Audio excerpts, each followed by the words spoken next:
देखो रिकॉर्डिंग का मैसेज क्या स्क्रीन शेयर। Yes ma'am. ठीक है। सो देखो आज हम लोग स्टैटिस्टिक्स का एक चैप्टर है तुम लोगों का, इंडेक्स नंबर के साथ है टाइम सीरीज। तो इंडेक्स नंबर तुम लोग का बहुत पहले कंप्लीट हो गया, अभी प्रोबेबिलिटी चल रहा है। तो टाइम सीरीज में छोटा पॉइंट है, component of time series and calculation of trend by moving average method. ठीक है। तो इसमें काफी सारा मेथड होता है, लेकिन हम लोग को सिर्फ मूविंग एवरेज मेथड सिलेबस के अकॉर्डिंग करना है और टाइम सीरीज का कंपोनेंट ये सब पता करना है। तो पहला बात है कि टाइम सीरीज क्या होता है। ठीक है। तो टाइम सीरीज देखो, सीरीज का मतलब नॉर्मली क्या होता है, सीरीज का मतलब होता है जब हम लोग किसी डेटा को कलेक्ट करते हैं। ठीक है, तो वो सीरीज हो जाता है। ठीक है, और टाइम सीरीज का मतलब क्या होगा, जब वो डेटा को किसी टाइम बेसिस पे हम लोग कलेक्ट करते हैं तो उसे हम लोग टाइम सीरीज बोल सकते हैं। ठीक है, तो पहले देखो हम थोड़ा सा लिखवा देते हैं, इससे थियोरेटिकल आने का ज्यादा चांसेस है, और जो मूविंग एवरेज का कैलकुलेशन होगा वो अभी हम सिखाएंगे।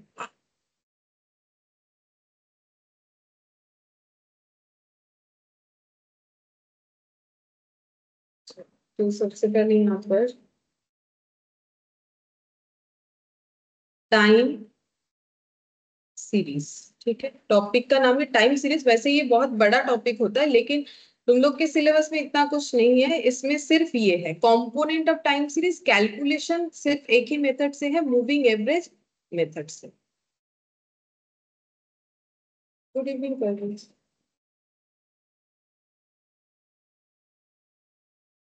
देखो बोल रहा है ए सेट ऑफ स्टैटिस्टिकल ऑब्जर्वेशंस और डेटा, ऑब्जर्वेशन और डेटा। ठीक है, तो सेट ऑफ स्टैटिस्टिकल ऑब्जर्वेशन, तो स्टैटिस्टिक्स का जो डेटा या ऑब्जर्वेशन मतलब भी वही होता है, which are collected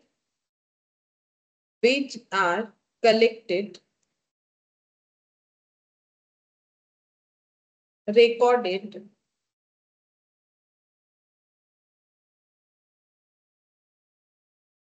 observed in which are collected recorded and observed in chronological order. ठीक है, क्रोनोलॉजिकल ऑर्डर। क्रोनोलॉजिकल का मतलब क्या होता है, क्रोनोलॉजिकल का मतलब होता है टाइम बेसिस पे। ठीक है, अब ये टाइम कैसे हो सकता है, वीकली भी हो सकता है या फिर मंथली भी हो सकता है, कोई भी टाइम के बेसिस पे हो सकता है, या फिर डेली हो सकता है, या फिर ईयरली हो सकता है, टाइम कैसा भी हो। ठीक है,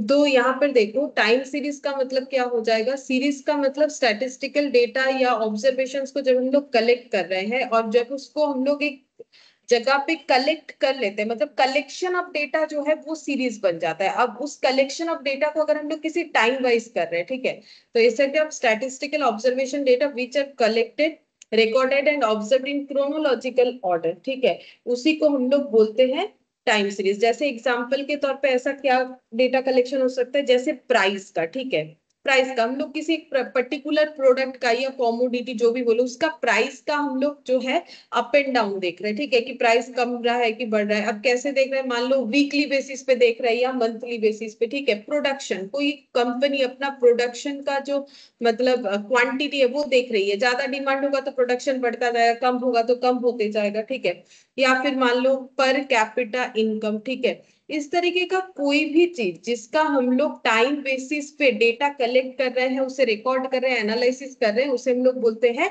टाइम सीरीज। ठीक है, तो यहाँ एनालिसिस वाला पॉइंट जब आएगा उसको हम लोग बोलेंगे टाइम सीरीज एनालिसिस। जब डेटा को कलेक्ट कर रहे हैं, रिकॉर्ड कर रहे हैं, उसे ऑब्जर्व कर रहे हैं कि अप हो रहा है कि डाउन हो रहा है, तो उसको बोलते हैं टाइम सीरीज। तो तुम लोग के यहाँ मैट में एक एग्जाम्पल है, अच्छा ये देख सकते हो, जैसे कि यहाँ पर बोला है, देखो यहाँ पर बोल रहा है कि एक स्टॉक पे डेली जो है ध्यान रखा गया है, स्टॉक की मूवमेंट में, स्टॉक यानी शेयर्स का बात हो रहा है। ठीक है, कौन सा स्टॉक, देखो यहाँ पर दिया हुआ, ये एग्जांपल से और भी अच्छे से समझ में आ जाएगा। आईटीसी का एक शेयर है। ठीक है, ये देखो आईटीसी का शेयर, इस शेयर का जो है हर रोज जो है इसका ऑब्जर्वेशन किया गया कि इसके प्राइस में क्या उतार चढ़ाव है। जैसे कि 3rd फेब से स्टार्ट हुआ था इसको ऑब्जर्व करना, उसके बाद 4th Feb, 7th Feb, 8th Feb, 9th Feb, ठीक है, 10th फेब, मतलब इसका ऑब्जर्वेशन कैसे किया गया है।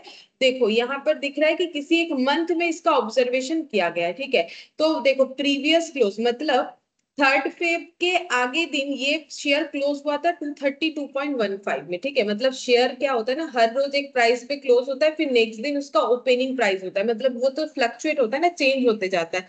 तो एक्चुअली 2nd फेब में ये क्लोज हुआ था 232.15 पे, और ये 3rd फेब को ओपन हुआ 232.15 पे, तो जिस पे क्लोज हुआ उसी पे ओपन हुआ, ठीक है।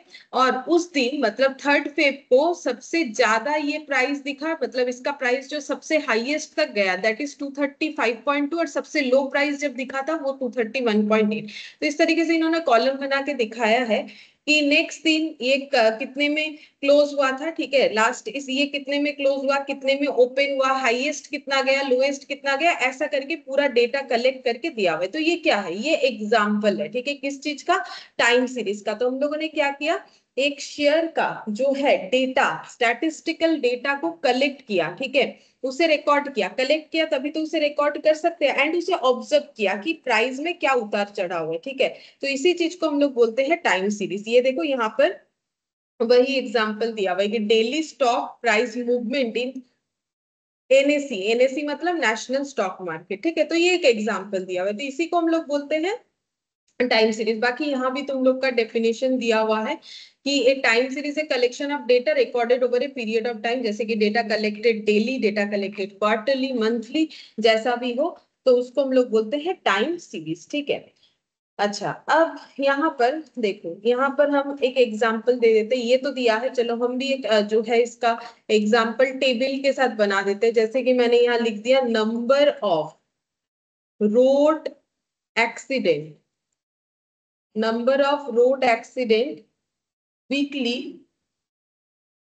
इन ए पर्टिकुलर मंथ, ठीक है। हम लोगों ने ये डेटा कलेक्ट करके देखा कि वीकली पूरे एक महीने में कितना रोड एक्सीडेंट होता है, ठीक है। जैसे कि ये एक एग्जांपल बता रहे हैं और कुछ नहीं, जैसे मान लो वीक, ठीक है, तो पूरे 1 मंथ में कितना वीक होता है, तो लगभग 4 वीक होता है। तो मान लो फर्स्ट वीक में हम लोगों ने देखा कि नंबर ऑफ एक्सीडेंट ऑकर्ड हुआ है, नंबर ऑफ एक्सीडेंट ऑकर्ड हुआ है 15, ठीक है। सेकेंड वीक में मान लो नंबर ऑफ एक्सीडेंट ऑकर्ड हुआ है 20, थर्ड वीक में नंबर ऑफ एक्सीडेंट ऑकर्ड हुआ है 23, और फोर्थ वीक जो कि मंथ का लास्ट वीक था वहां हो गया 29 एक्सीडेंट। तो यहाँ देखो हम लोगों ने डेटा कलेक्ट किया पहले कि कितना एक्सीडेंट हो रहा है, फिर उसको रिकॉर्ड किया, फिर ये डेटा को कलेक्ट कैसे किया, टाइम बेसिस पे, वीकली बेसिस पे, ठीक है।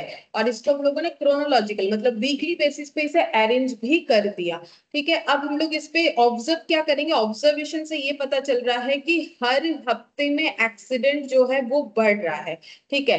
तो ये हो गया हम लोग का ऑब्जर्वेशन, ठीक है। तो आई होप कि टाइम सीरीज का मतलब समझ में आ गया होगा। हम लोगों ने मैथ से भी एग्जाम्पल देख लिया, मैंने भी एक एग्जाम्पल दे दिया, इसी को हम लोग बोलते हैं टाइम सीरीज, ठीक है। अब नेक्स्ट आता है पॉइंट, टाइम सीरीज एनालिसिस किसे कहते हैं। ये तो हो गया टाइम सीरीज, टाइम के बेसिस पे data collect, record and observe. अब नेक्स्ट लिखना है हम लोगों को time series analysis, time series analysis, ठीक है।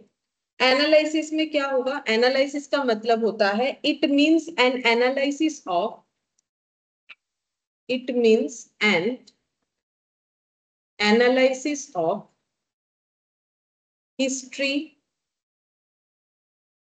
and is used by management to make correct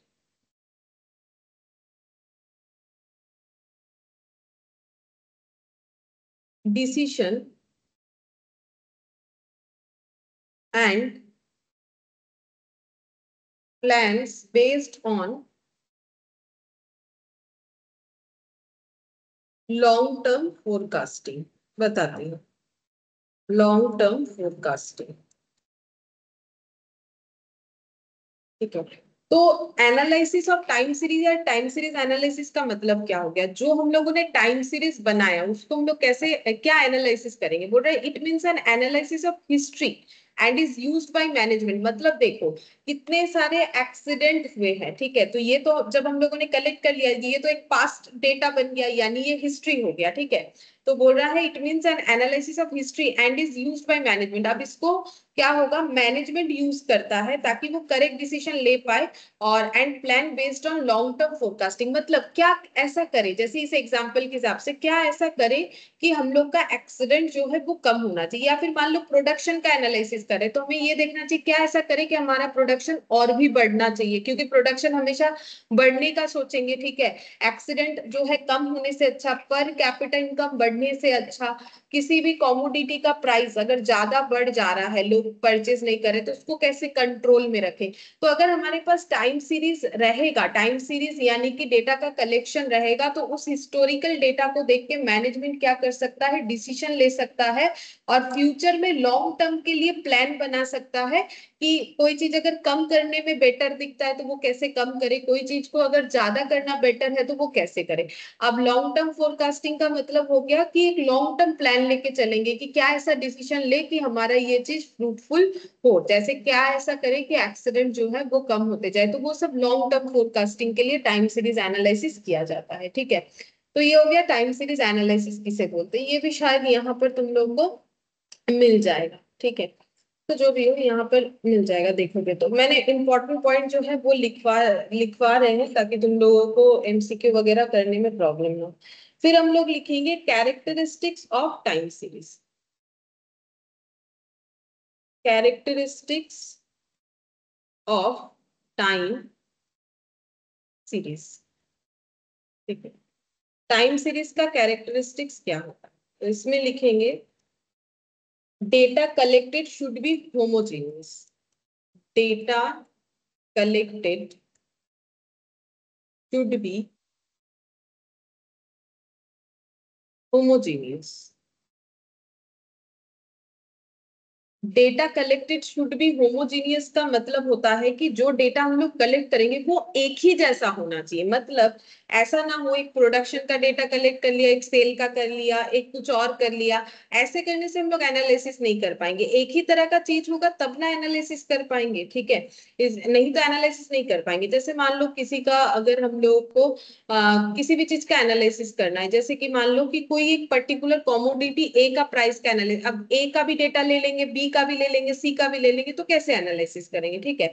तो हमें होमोजीनियस डेटा लेना है, तभी हम लोग टाइम सीरीज को यूटिलाइज कर सकते हैं। फिर उसके बाद gap of time, gap of time must be equal, ठीक है, मस्ट बी इक्वल। जैसे देखो मैंने अभी जो तुम लोग को ये एक्सीडेंट वाला डेटा दिया था वहां पर देखो सब 1 वीक के गैप में था, ठीक है।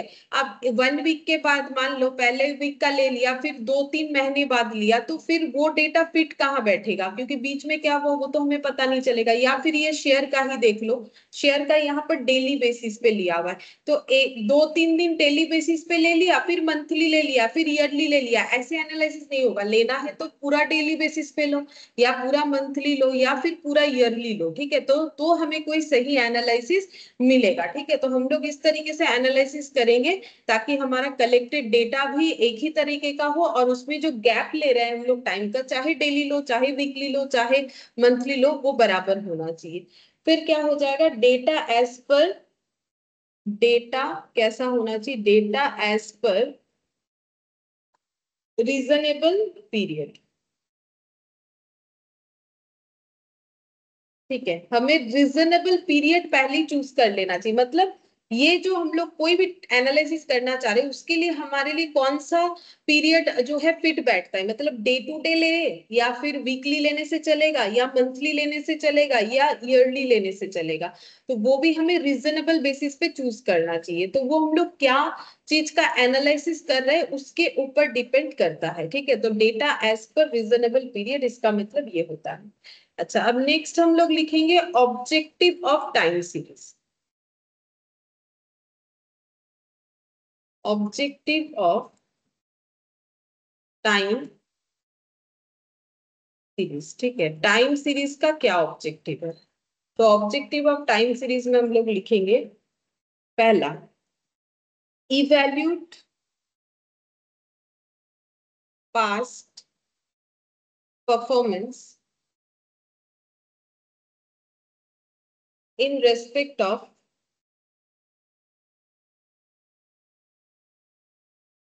particular period.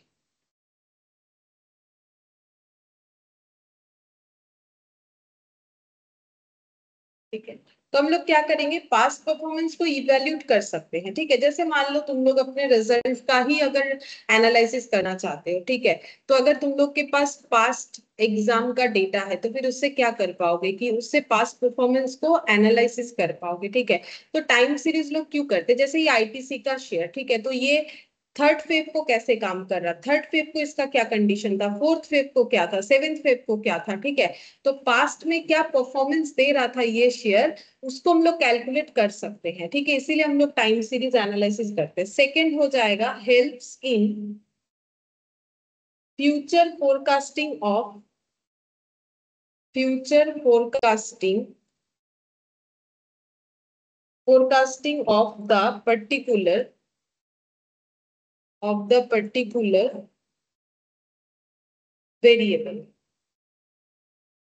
ठीक है, हम लोग क्या कर सकते हैं, फ्यूचर फोरकास्टिंग कर सकते हैं उस वेरिएबल का। वेरिएबल मतलब जिस चीज को लेके एनालिसिस करें, जैसे ये शेयर का है तो इसका कंडीशन देख के हम लोग समझ सकते हैं क्या इसे हमें लॉन्ग टर्म के लिए परचेज करके रख देना चाहिए, जिसे इन्वेस्टमेंट बोलते हैं, या फिर लेके कुछ दिन में सेल कर देना चाहिए, जिसको स्टॉक मार्केट में बोलते हैं ट्रेड करना। ठीक है, तो ट्रेड का मतलब होता है मतलब कुछ दिनों के अंदर बेच देना, ठीक है, या उसी दिन बेच देना।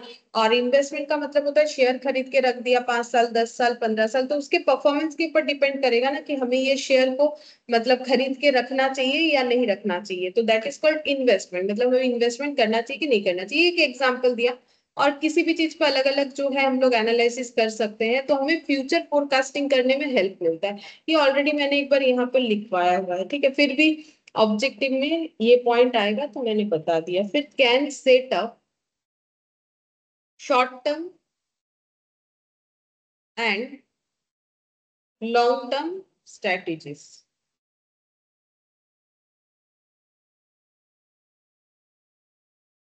हम लोग शॉर्ट टर्म या लॉन्ग टर्म स्ट्रेटेजी जो हमारा रिक्वायरमेंट होगा वो हम लोग सेट कर सकते हैं। शॉर्ट टर्म मतलब हम लोग जो एनालिसिस कर रहे हैं वो मान लो 12 मंथ से कम के लिए करना है तो फिर शॉर्ट टर्म स्ट्रेटेजी बनाएंगे, अगर हमें ज्यादा टाइम के लिए करना है तो लॉन्ग टर्म स्ट्रेटेजी बनाएंगे। ठीक है, वो तो मैनेजमेंट के ऊपर डिपेंड करेगा कि किस तरीके का स्ट्रेटेजी कोई बनाना चाहता है। ठीक है, ये हो गया हम लोग का objective of time series. Next हम लोग पढ़ेंगे कंपोनेंट ऑफ टाइम सीरीज। ये कभी कभार थियोरेटिकली पूछ सकता है, कंपोनेंट ऑफ टाइम सीरीज क्या होता है, component of time series.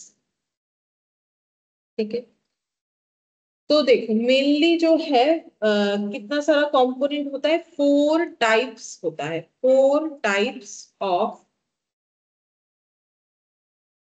Pattern और element of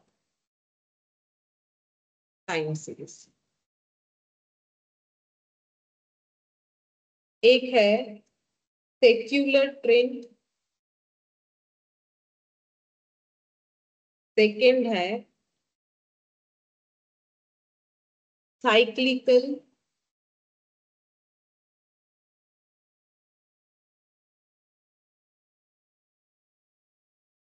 fluctuation, third seasonal variation, और फोर्थ है irregular movement.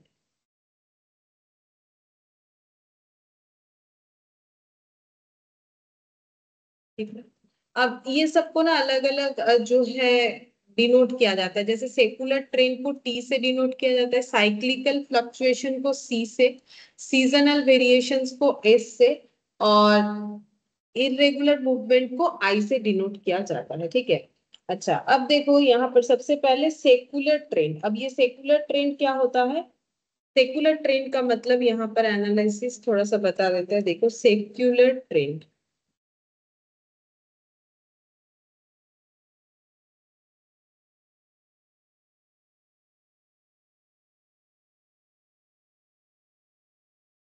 Steady movement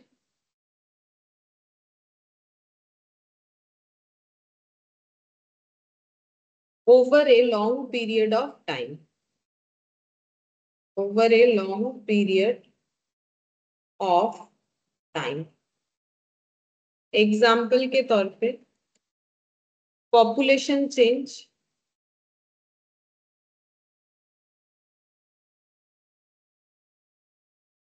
technological progress,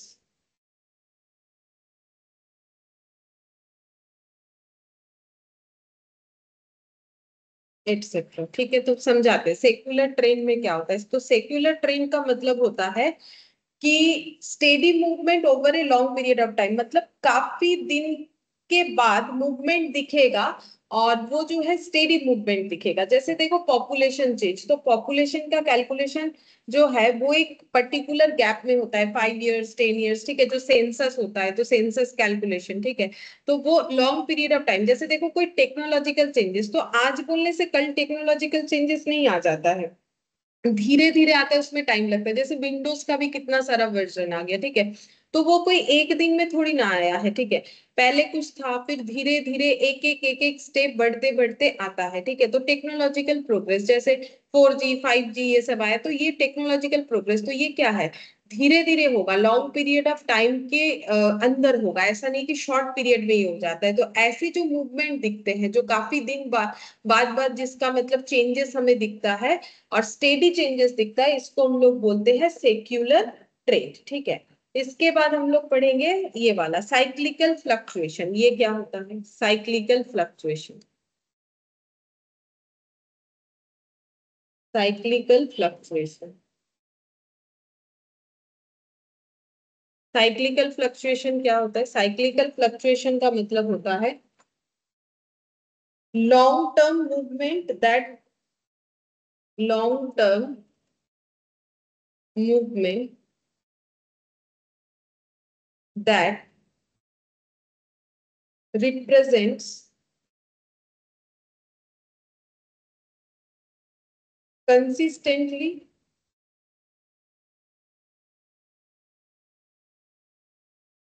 recurring rise and decline in activity,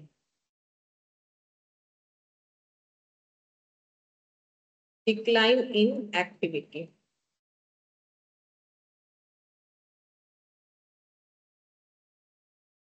जैसे कि ये देखो, ये वाला समझ में आएगा, जैसे इकोनॉमिक्स में तुम लोग बिजनेस साइकिल पढ़ते हो ना, वही वाला। जैसे मतलब बिजनेस साइकिल में क्या होता है, 4 फेज आता है, ठीक है, तो वही साइक्लिकल फ्लक्चुएशन बोल रहा है। तो long term movement that represent consistently recurring rise and decline, मतलब जो बिजनेस साइकिल होता है उसमें भी क्या होता है, बढ़ रहा है, फिर वो क्या हो रहा है, घट रहा है, ठीक है। तो ये देखो, इसका एग्जाम्पल देने से समझ जाओगे, जो बिजनेस साइकिल है इकोनॉमिक्स का, वही इसका एग्जाम्पल है इकोनॉमिक्स में जो तुम लोग पढ़ते हैं।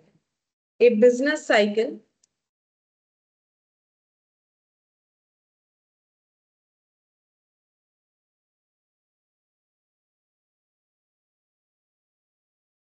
consist of, a business cycles consist of the recurrence of the up and down movement, या फिर अप डाउन लिख दो, up down movement of the business activity, activity. There are 4 phase in the business cycle,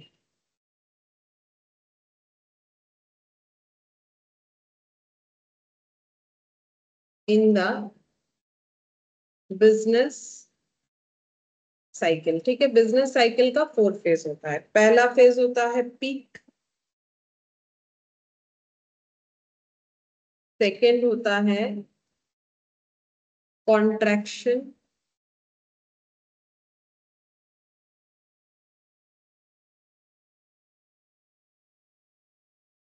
फिर होता है drop,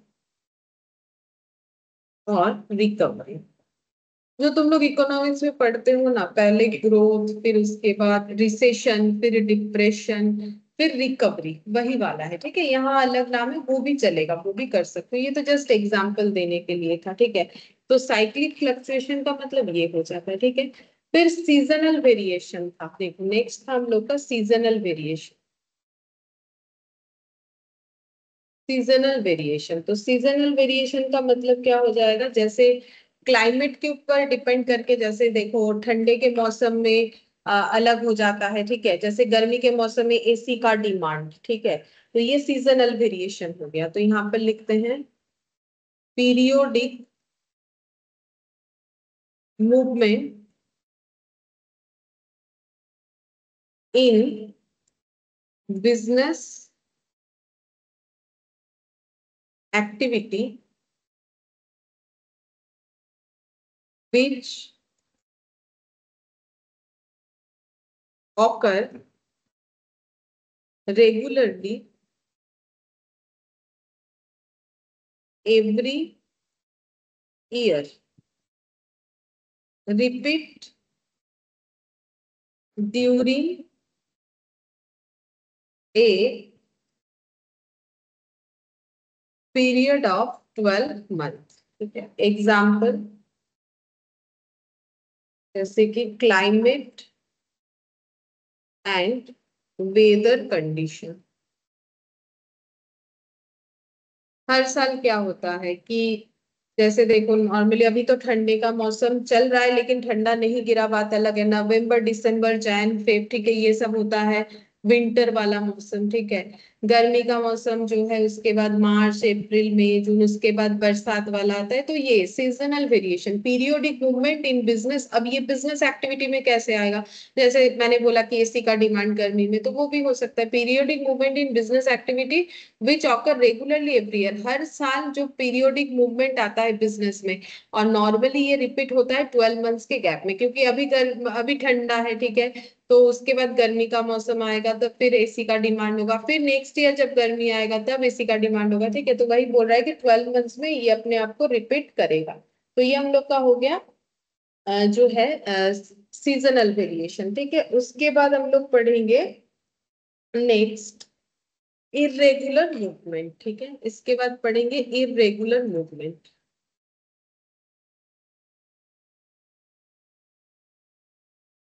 irregular movement मतलब जिसका कोई उस तरीके से ट्रेंड नहीं है। जैसे मान लो फ्लड आ गया, अर्थक्वेक आ गया, कोरोना आया था। ठीक है, तो सडन चेंज जो हो जाता है डिमांड में, बिजनेस एक्टिविटी में सडनली जो चेंजेस हो जाता है डिमांड में, जैसे कोरोना के टाइम पे मास्क का हाई डिमांड हो गया था। ठीक है, तो फिर वैसे कुछ चीजों का हाई डिमांड हुआ, कुछ चीजों का लो डिमांड हुआ। ठीक है, फ्लड आने से वैसे होता है, अर्थक्वेक आने से वैसे होता है, तो वही चीज। तो irregular movements are irregular movements are also called as accidental, क्योंकि किसी को पता नहीं होता है ना कि फ्लड आ जाएगा या फिर अर्थक्वेक आ जाएगा, तो या फिर कोरोना जैसा कुछ आ सकता है। एक्सीडेंटल, या फिर जिसको हम लोग बोल सकते हैं random movement which refer to such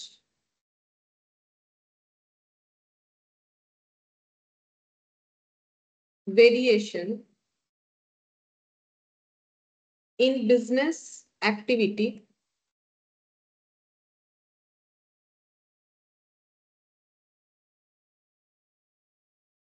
which do not repeat in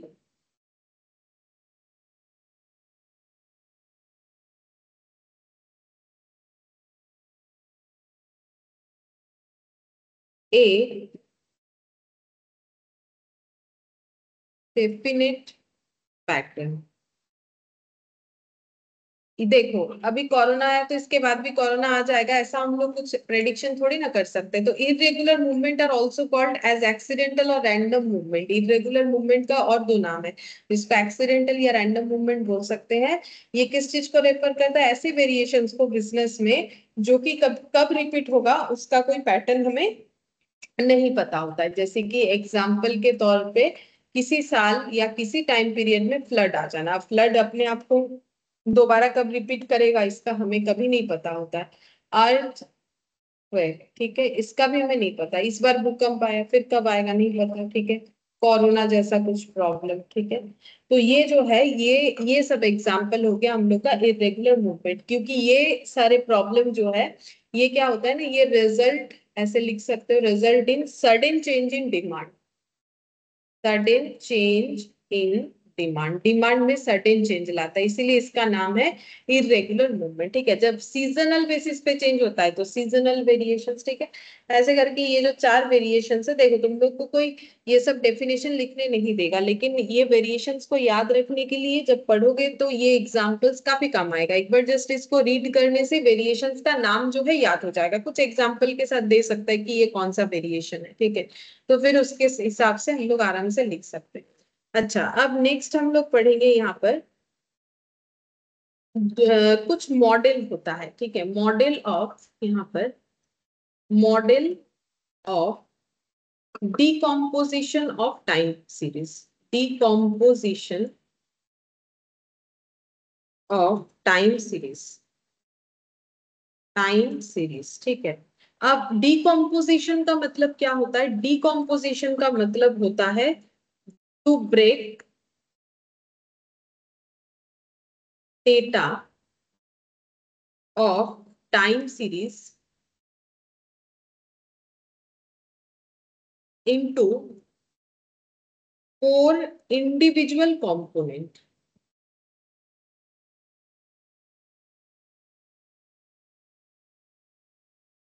हम लोग को क्या करना है? डिकम्पोज करने का मतलब होता है तोड़ना, ठीक है। तो हम लोगों को क्या करना है, जो डेटा हम लोगों ने कलेक्ट किया था, ठीक है, क्रोनोलॉजिकल ऑर्डर में, जो कि हमारा टाइम सीरीज बना था, उसे हमें फोर इंडिविजुअल कंपोनेंट में ट्रांसफर करना है। वो फोर इंडिविजुअल कंपोनेंट क्या है? अभी अभी हम लोगों ने टाइम सीरीज का फोर कंपोनेंट पढ़ा उसमें, यानी सेक्युलर ट्रेंड, ठीक है, साइक्लिक, और उसके बाद सीजनल, और उसके बाद इरेगुलर, ठीक है। तो ये चार कंपोनेंट में हमें डिवाइड करना होता है, ठीक है। अगर तो यहाँ पर दो दो तरीके से हम लोग इसे डिवाइड करेंगे, तो दो मॉडल होता है, एक होता है एडिटिव, एडिटिव मॉडल, ठीक है। एडिटिव मॉडल में करना क्या होता है, ठीक है, बस नाम याद रखना है और कुछ नहीं, थोड़ा सा हम बता देते ताकि समझ में आ जाए।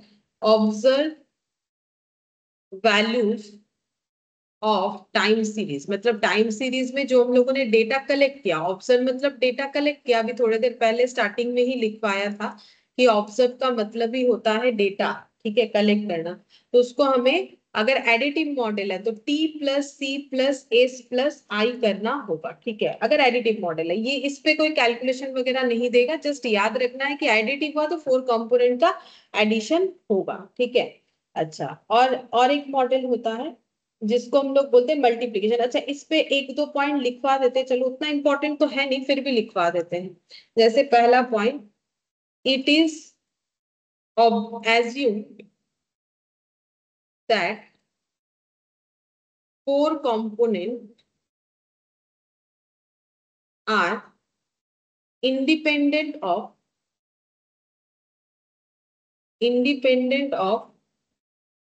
one another.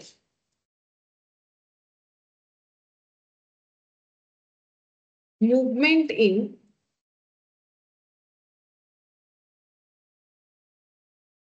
any particular component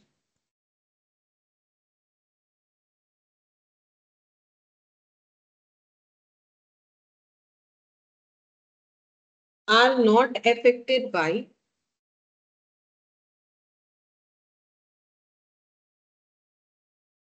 other component. तो जब हम लोग एडिटिव मॉडल यूज करते तो ये एजम्पशन करते हैं कि चार जो कंपोनेंट है, टी टी सी एस और आई, ये चारों एक दूसरे पे जो है डिपेंड नहीं करता है, इंडिपेंडेंट है, ठीक है, किसी के वजह से किसी पे कोई इम्पैक्ट नहीं आता है, ठीक है। फिर नेक्स्ट और एक पॉइंट होता है, all the four components are expressed, all the four components are expressed in their original units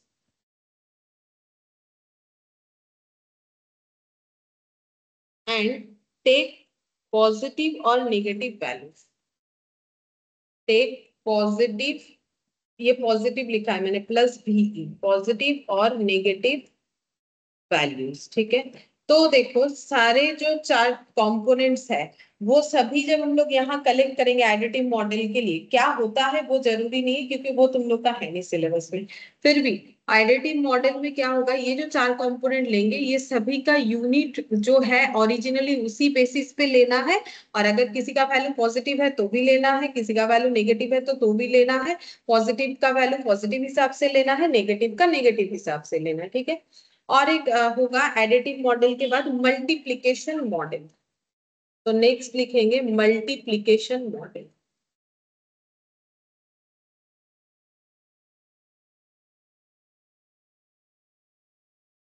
multiplication model क्या हो जाएगा, observed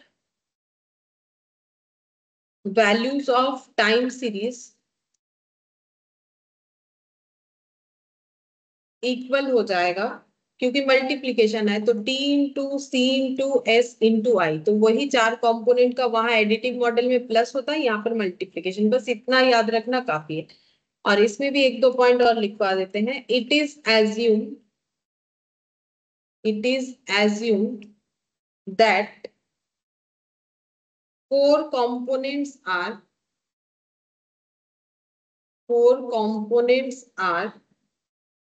interdependent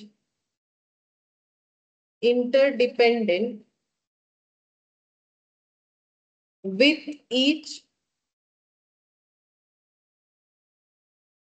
other each other. Second, only trend is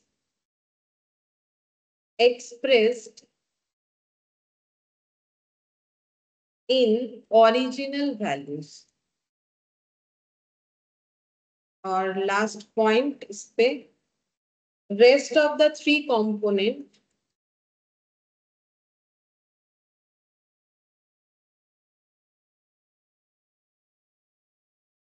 are expressed as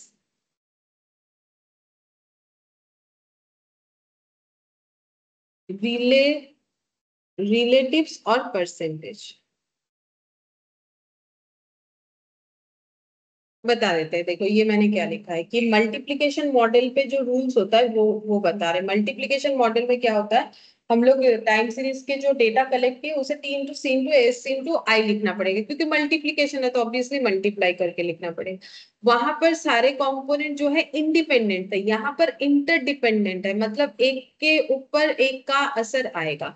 फिर बोल रहा है सिर्फ जो सेक्युलर ट्रेंड है, ट्रेंड मतलब सेक्युलर ट्रेंड मतलब टी वाला पॉइंट, ठीक है, ये ओरिजिनल वैल्यू पे एक्सप्रेस्ड होगा, मतलब इसका ओरिजिनल यूनिट लिया जाएगा, अगर पॉजिटिव हुआ तो पॉजिटिव, नेगेटिव हुआ तो नेगेटिव। लेकिन बाकी जो थ्री कंपोनेंट है जैसे कि सी एस और आई, इसको जब हम लोग एक्सप्रेस करेंगे तो इसे परसेंटेज में एक्सप्रेस करेंगे, मतलब ओरिजिनल वैल्यू लेके एक्सप्रेस नहीं करेंगे, ठीक है। अब हम लोग पढ़ेंगे मेजरमेंट ऑफ ट्रेंड।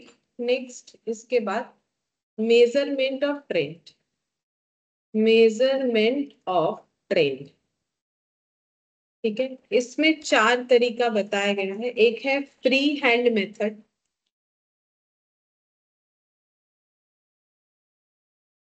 और graphical method. Graphical method second होता है सेमी एवरेज मेथड,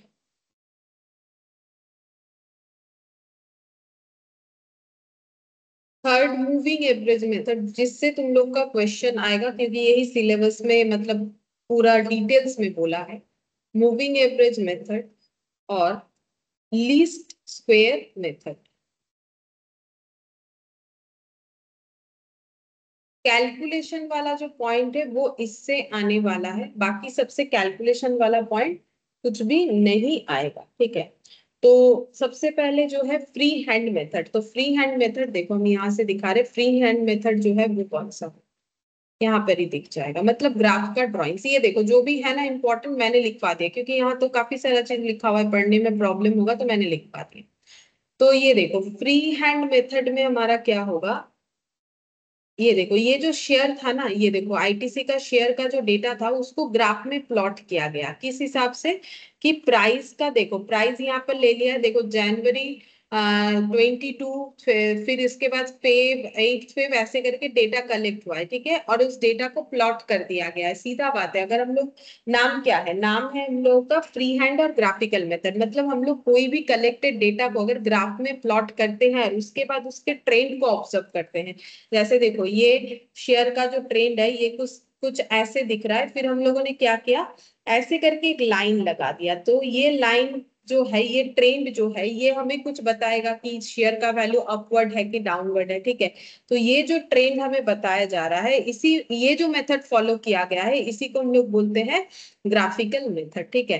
ये देखो यहाँ पर, यहाँ फ्लक्चुएट हुआ है प्राइस, देखो कभी कम कभी ज्यादा, देखो यहाँ यहाँ पर आया फिर बढ़ गया, देखो अगर हम लोग इसको एनालिसिस करें तो ये कैसे एनालिसिस करेंगे इसका, ठीक है, ओके, हाँ, ये देखो कैसे एनालिसिस करेंगे, पहले यहाँ था प्राइस, फिर ऐसे करके बढ़ा, फिर गिर गया, ठीक है, फिर बढ़ा थोड़ा सा, फिर गिर गया, ठीक है, फिर बढ़ा, ठीक है, फिर यहाँ पर ऐसे थोड़ा स्ट्रेट गया, ठीक है, ना कम ना ज्यादा, फिर कम हो गया, फिर यहाँ पर आके रुक गया, मतलब एटलीस्ट जितना डेटा हम लोगों ने प्लॉट किया है।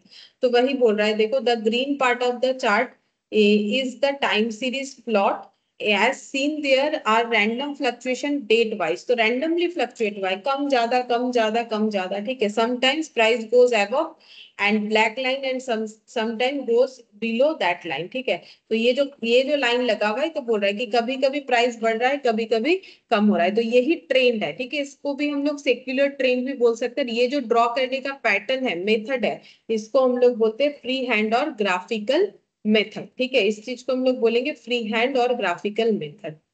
अच्छा, अब यहाँ जैसे जीडीपी ग्रोथ को दिखाया है, ये भी फ्री हैंड या फिर ग्राफिकल मेथड है, बोल सकते हैं हम लोग।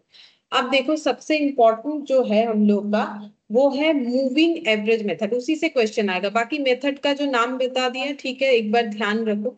मूविंग एवरेज मेथड जो है वो हम लोग का सबसे इंपॉर्टेंट है, तो हम डायरेक्ट क्वेश्चन में आते हैं। देखो मूविंग एवरेज मेथड हमें कैसे बोलेगा, एवरेज तो सभी को निकालना आता होगा, एवरेज कैसे निकालते हैं, जैसे कोई भी डेटा दे दिया उसका अगर हमें एवरेज निकालना है तो हम लोग एवरेज कैसे निकालते हैं, जैसे मान लो मैंने ये डेटा दे दिया कुछ इस तरीके का, जैसे मान लो मैंने ये दिया 1 2 3 4 5 6, ठीक है, ये दे दिया, इसका एवरेज अगर निकालना है तो कैसे निकालोगे, 1 + 2 + 3 + 4 + 5 + 6 डिवाइडेड बाई 6, ठीक है। तो ये होता है एवरेज निकालने का तरीका। अब यहाँ पर एवरेज में एक पॉइंट एडिशन है, that is moving average. Moving average क्या होता है, देखो मूविंग एवरेज यहाँ पर क्या बोला है, बोला है कि given data of time series and 7 years moving average data are plotted in graph. 7 years moving average निकालना है, मतलब 7 years मूविंग एवरेज का मतलब क्या होगा, हमें 7 years का डेटा को एवरेज करना है हर बार, जैसे कि हम दिखाते हैं, जैसे यहाँ पर देखो 1988 से लेके काफी बड़ा डेटा है, 2013 तक का है, हम थोड़ा सा इसे जूम आउट करते देखते कितना तुम लोग को पूरा एक साथ में दिखा पाते हैं, पूरा तो नहीं दिखा पाएंगे, वो तो काफी छोटा छोटा डेटा हो जाएगा, ये दिखेगा नहीं, हम इसे जूम ही कर देते हैं, ठीक है। तो देखो 7 years, ये इंपॉर्टेंट है तुम लोग के लिए, तो 7 years का डेटा 1 2 3 4 5 6 7, 7 years का डेटा का एवरेज निकालना है, ठीक है। तो ये क्या दिया हुआ है, ईयर, और ये क्या दिया हुआ है, सेल्स, ठीक है। तो सेल्स को ऐड करो 7 years का, तो 1 + 2 + 3 + 4 प्लस यहाँ पर 1 2 3 4, फिर 5, फिर 4, फिर 3, ठीक है। तो यहाँ से यहाँ तक का टोटल करने पे कितना आया, 22। तो देखो वही लिखा हुआ है 7 years मूविंग टोटल, 7 years का टोटल आया 22। अब इसको लिखना कहाँ होता है, वो भी सुनो, लिखना कहाँ होता है, 7 का मिडिल जो है, ठीक है, क्योंकि एवरेज मतलब मिडिल वैल्यू होता है हमेशा, तो 7 का मिडिल कौन सा है, 1 2 3 4 5 6 7, तो 7 का मिडिल वैल्यू होगा ये वाला, ये देखो यहाँ पर 7 का मिडिल वैल्यू कौन सा होगा, 7 का मिडिल वैल्यू होगा हम लोग का, इधर से 3 हटाओ, इधर से 3 डेटा हटाओ, तो मिडिल में क्या आता है, 4, ठीक है। तो एवरेज जो है ये 1991 में लिखना पड़ेगा, मतलब इसका जो हम लोगों ने टोटल किया ये आएगा 22, लिखना कहाँ पर है, जहां इसका मिडिल वैल्यू आएगा, ठीक है, हम बार बार बोल रहे हैं, लिखना कहाँ है, जहां इसका मिडिल वैल्यू आएगा वहां लिखना है। तो 1 2 3 4 5 6 7, 7 ईयर्स का डेटा ऐड करेंगे। 7 में मिडिल कहाँ से आता है, तो 7 में मिडिल आता है 7 के इधर 3 डेटा, इधर 3 डेटा, ठीक है, तो मिडिल में क्या आ जाएगा, 4th नंबर डेटा। तो 4th नंबर के अगेंस्ट में मुझे लिखना है 22, ठीक है। उसके बाद का क्या कैसे आया है वो भी बताते हैं। उसके बाद फिर से हमें 7 ईयर्स का मूविंग टोटल लेना है। अब 1 को छोड़ देना है, ठीक है। अब 2 से स्टार्ट करके 7 डेटा लेना है, मतलब 2 3 4 5 4 3, देखते हैं 7 हुआ कि नहीं। 1 2 3 4 5 6 और ये 7, इतना हो जाएगा। तो देखो हम लोगों ने 1 को छोड़ दिया, बाकी सब लिया है, और 2 ऐड हो जाएगा। मतलब कैसे करेंगे, 1 हटा दिया, पहले यहां से यहां तक का टोटल किया था तो आया था 22, ठीक है। अब यहां से 1 हटाएंगे, तो 1 हटा दिया, ऐड करना है 2, तो कितना आ गया 23, ठीक है। अब ये 23 को कहाँ लिखना है, ये 7 डेटा जो अभी हम लोगों ने कलेक्ट किया यहां से यहाँ, इसमें मिडिल कौन सा आता है, ये वाला आता है, तो यहाँ लिखना है। एक बार मिडिल पॉइंट आउट कर लिया, उसके बाद लगातार ही आते जाएगा, ठीक है। तो ये तो बहुत बड़ा डेटा है, तो हम इतना बड़ा डेटा कैलकुलेट करके क्या दिखाएंगे, क्योंकि तुम लोग को पूरा डायरेक्टली इतना बड़ा बड़ा क्वेश्चन तो देगा नहीं। कैसा क्वेश्चन देगा हम दिखा देते, जो भी क्वेश्चन हम करवा देंगे, अभी हो भी जाएगा। तो 7 ईयर्स का ऐसे करके कैलकुलेट करना है, ठीक है। तो इसका मतलब पहला टोटल होगा यहां से लेके 1 2 3 4 5 6 7, ठीक है।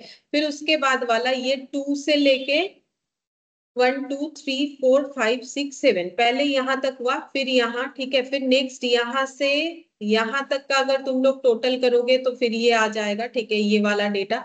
इस तरीके से तो एक एक करके आगे का हमें छोड़ना है, नीचे मूव करते हुए जाना है, ठीक है। तो टोटल आ जाएगा 7 ईयर्स का। अब अगर हमें 7 ईयर्स का मूविंग एवरेज निकालना है तो क्या करेंगे, ये 22 कितने सारे डेटा का टोटल है, 7 डेटा का, तो डिवाइडेड बाई 7, 3.14, देखो वही आ जाएगा। ये पूरा column divided by 7 divided by 7 divided by 7 divided by 7 होते हुए जाएगा, तो हम लोग का ये आंसर आते जाएगा, ठीक है। अब यहाँ ऊपर गैप क्यों हुआ, मैंने सिखाया, इसीलिए गैप हुआ क्योंकि हमें 7th ईयर के जो मिडिल वैल्यू होते हैं उसके अगेंस्ट में लिखते जाना है, ठीक है। तो ऐसा जब हम लोग करते जाएंगे ना, तो ये लास्ट का 3 कैसे खाली रह जाएगा पता है, लास्ट का 3 क्यों खाली रह जाएगा, देखो। लास्ट जब हम लोग 7 ईयर्स ले रहे हैं, मान लो 1 2 3 4 5 6 7, ये टोटल किया, ठीक है। यही मेरा लास्ट होगा, तो ये टोटल करने से हम लोग का कितना आएगा पता है, हम लोग का ये आ जाएगा, ये लास्ट नहीं होगा, ये हम लोग का टोटल करने से 1 2 3, ये वाला आएगा 38। चेक करके देखो, मतलब जब हम लोग मूव करते हुए आ रहे, 5 + 6 + 7 + 6 + 5 +4 + 5, ठीक है, तो ये आएगा 38, ठीक है। इसके बाद हम लोग 5 को हटा देंगे, ठीक है, 5 को हटा देंगे। नेक्स्ट हम लोग कैसे मूव करेंगे, ये आ गया। फिर नेक्स्ट हम लोग यहां से लेके यहां तक आएंगे, ठीक है, 1 2 3 4 5 6 7, ठीक है। तो मतलब 38 में 5 हटा देंगे और एड ऑन कर देंगे 6 को, तो कितना आ जाएगा 39, ठीक है। अब 39 को कहाँ लिखेंगे, ये सबके मिडिल में 5 आता है तो यहाँ लिखेंगे। नेक्स्ट हम लोग 7 से स्टार्ट करेंगे, यहाँ 7 तक जाएंगे, तो 39 में 7 डिलीट 7, यहाँ पर कितना हो जाएगा, फिर से देख लेते, 7 + 6 + 5 + 4 +5 + 6 प्लस यहाँ पर 7, ठीक है। तो ये कितना आ गया 40, ठीक है। तो यहाँ देखो, ये नेक्स्ट ये वाले गैप में 40 आ जाएगा। अच्छा, यहाँ तक हो गया। अब 6 से लेके काउंट करना है, तो 6 से लेके कितना तक जाएगा, 8 तक, 1 2 3 4 5 6 7, ये लास्ट एवरेज होगा। 6 + 5 + 4 + 5 + 6 + 7 + 8, कितना आ गया 41, ये लास्ट टोटल हो गया, ठीक है। अब ये 41 कहाँ जाएगा, ये सब डेटा के बीच वाला जो डेटा है, मतलब 5 के इधर, नीचे का खाली क्यों हो गया, क्योंकि देखो लास्ट हम लोगों ने कहाँ से स्टार्ट किया, 6 से लेके 8 तक। अब हम इधर वाला देखो हटा देते हैं, 6 से लेके 8 तक हम लोगों ने लास्ट में ऐड किया। अब अगर हम लोग 6 को मूव करवाएंगे और 5 से लेके जाएंगे तो 7 हमें डेटा नहीं मिलेगा, 1 2 3 4 5 6 ही मिलेगा, 7th नंबर डेटा हमें नहीं मिल रहा है।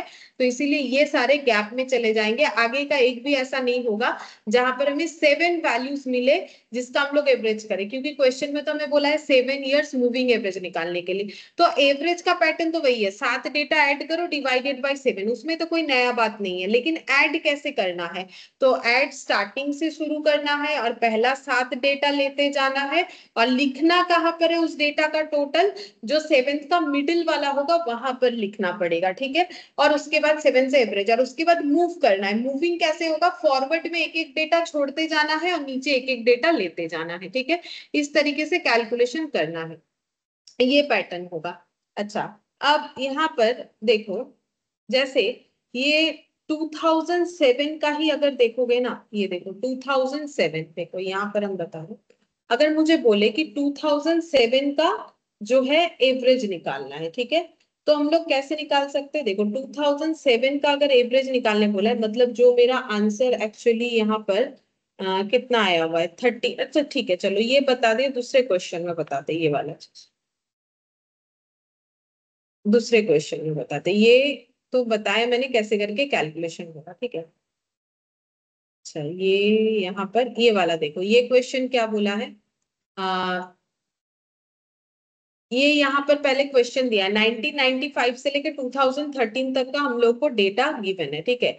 यहाँ कैलकुलेशन क्या हुआ, यहाँ कितने इयर्स का निकालने बोला है, यहाँ पर 3 इयर्स मूविंग टोटल और 5 इयर्स मूविंग टोटल निकालने के लिए बोला है। तो 3 इयर्स का कैसे निकालेंगे, पहले 3 इयर्स का डेटा ऐड करेंगे, तो 3 इयर्स का मिडिल ये होता है, तो 5 + 6 + 8 चेक करके देख सकते हो 19 ही होगा।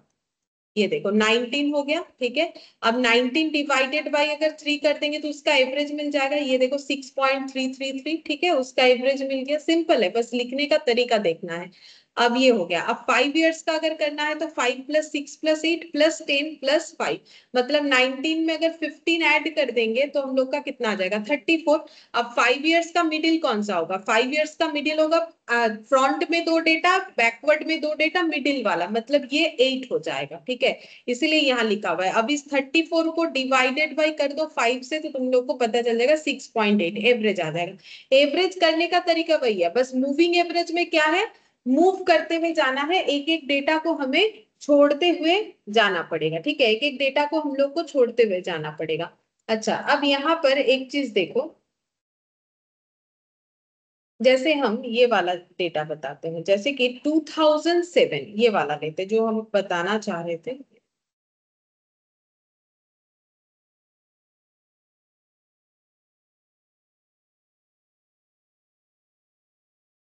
ये वाला, ठीक है, यहाँ तो पर्टिकुलर बोला नहीं, बोलने से हम बताएंगे। चलो ये भी दिखा दिया कैसे करके कैलकुलेट होगा अगर मोर देन 1 है।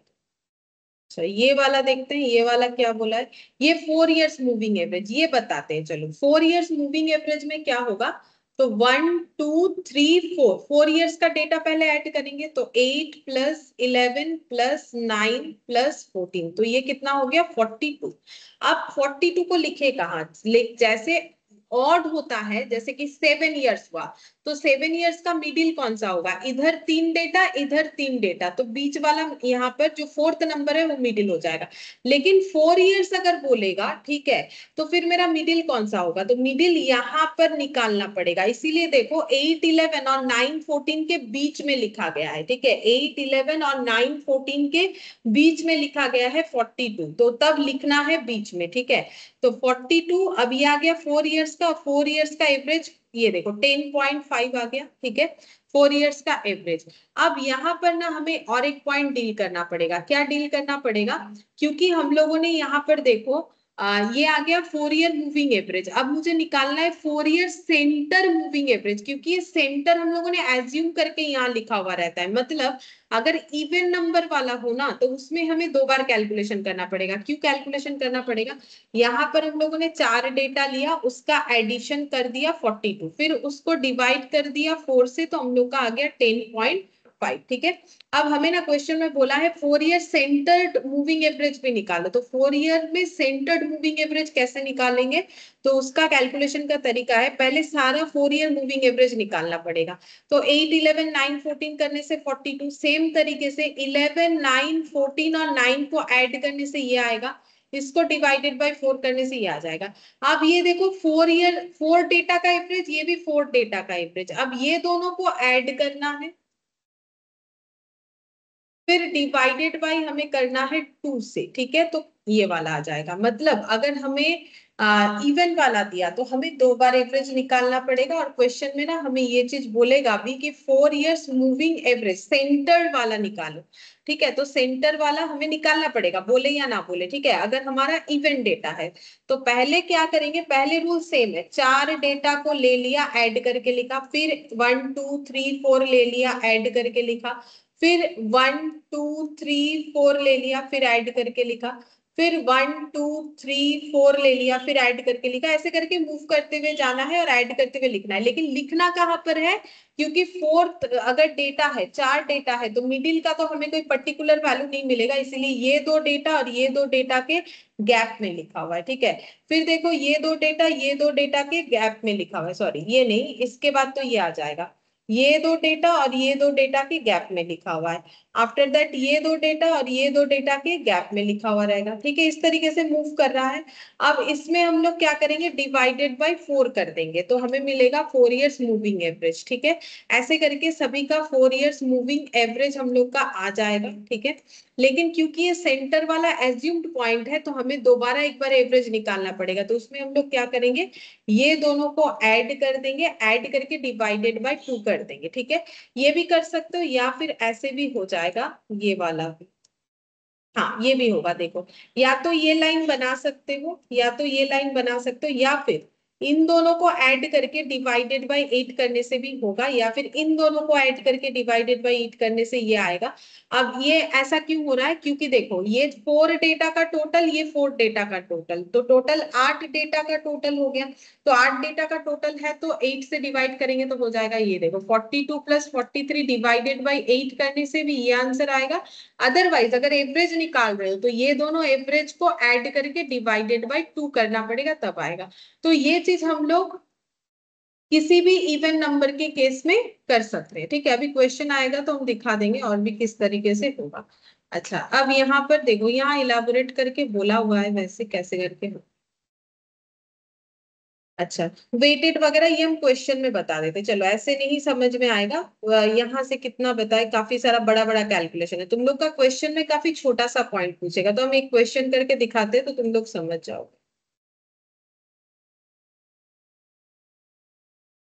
ये देखो, यहाँ पर क्योंकि ये टॉपिक इंडेक्स नंबर से जुड़ा हुआ है, तो यहाँ इंडेक्स नंबर का क्वेश्चन है, तो मैंने इंडेक्स नंबर तो काफी करवाया, तुम लोग अपना देख भी सकते हो। जैसे ये वाला क्वेश्चन, क्वेश्चन नंबर, देखते हैं कौन सा क्वेश्चन पहले करूंगी।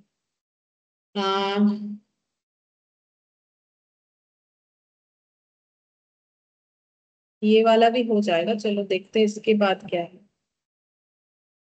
ये वाला करते हैं, देखो यहाँ पर बोला है कि कंसिडर द फॉलोइंग, ईयर दे दिया है, एनुअल सेल्स दे दिया है, 4 year centred moving average against year 6, तो हमें 6 ईयर का क्या निकालना है, 4 ईयर मूविंग एवरेज निकालना है, ठीक है। 4 ईयर सेंटर्ड मूविंग एवरेज हम लोग को निकाल के देना है, कौन से वाले ईयर का, 6th वाले ईयर का, ठीक है।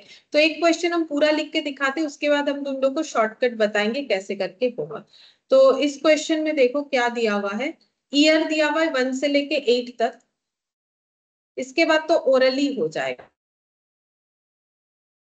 5 6 7 8, ठीक है। उसके बाद देखो दिया हुआ है एनुअल सेल्स, तो हम यहाँ पर सेल्स बोल के लिख दे रहे हैं सिर्फ, ठीक है। सेल्स का वैल्यू है हम लोग का 3.6 4.3 4.3, उसके बाद है 3.4 4.4 5.4 3.4 और 2.4, ठीक है। ये सेल्स हो गया। एक ही क्वेश्चन पूरा लिख के दिखाएंगे, समझा देंगे एक बार, उसके बाद कोई भी क्वेश्चन आराम से होगा। हम लोग को कैलकुलेट करके देना है 4 year centred moving average against year 6 is, ठीक है। तो हम लोग को इसका इसका कैलकुलेट करके देना है, लेकिन हम सभी का कैलकुलेट करके दिखा रहे। सबसे पहले लिखना है 4 ईयर टोटल, ठीक है, 4 ईयर का टोटल। अभी अभी देखो हम लोगों ने वही वाले क्वेश्चन पे काफी बार डिस्कशन किया, यहाँ पर मैंने तुम लोग को दिखाया ना। सबसे पहले कैलकुलेट क्या क्या कॉलम बनेगा, ठीक है। देखो सबसे पहले कॉलम बनेगा हम लोग का ये वाला 4 year moving total, 4 year moving average, 4 year moving total, ठीक है। 4 ईयर मूविंग टोटल, कॉलम का नाम 4 ईयर मूविंग एवरेज, ठीक है। सेंटर बोल देगा, मैंने बोला है ना, और नहीं भी बोलेगा तो निकालना है। 4 year centred moving average, 4 year centred moving average. फिर हम इसमें शॉर्टकट बता देंगे, तो सारे क्वेश्चन एक लाइन पे ही बन जाएंगे, ठीक है। तो अब देखो सबसे पहले हमें 4 ईयर का एडिशन करना है। तो 4 ईयर कौन सा होगा, 3.6 से स्टार्ट होगा। 3.6 प्लस 4.3 प्लस 4.3 प्लस 3.4, तो ये आंसर आ गया 15.6। कहाँ लिखेंगे, 4 का मिडिल यहाँ आता है, ठीक है। तो यहाँ पर लिखेंगे 15.6, पहले टोटल लिख रहे हैं। अब ये 3.6 को रख देना है। अब आगे का 1 2 3 4 ये ऐड करना है। तो कैसे करेंगे, 15.6 आया था इंक्लूडिंग 3.6 करके, तो 3.6 डिलीट कर दो और 4.4 को ऐड कर लो, ठीक है। तो कितना आ गया 16.4। तो ये चारों डेटा में जो ऐसे ब्लू ब्लू कलर से दिया हुआ है, ये चारों डेटा का मिडिल कहाँ पर है, यहाँ पर है। तो ये आ गया 16.4। अब आगे क्या करना है, 4.3 को हटा देना है। नेक्स्ट 4.3 से मुझे फिर से करना पड़ेगा। ये देखो 4.3 से ये हो गया। अब नेक्स्ट मुझे कहाँ लेना है, ये 4.3 से 1 2 3 4 ये लेना है। मतलब 16.4 में से हम पहले 4.3 हटाएंगे एक, ठीक है, और ऐड कर देंगे 5.4। तो ये आंसर आ गया 17.5। तो 17.5 कहाँ जाएगा, ये चारों का गैप ये है, 17.5 यहाँ पर आ जाएगा। फिर नेक्स्ट क्या होगा, ये 4.3 को मूव करवा के हटा देना है और एडिशन डालना है इसका, ठीक है।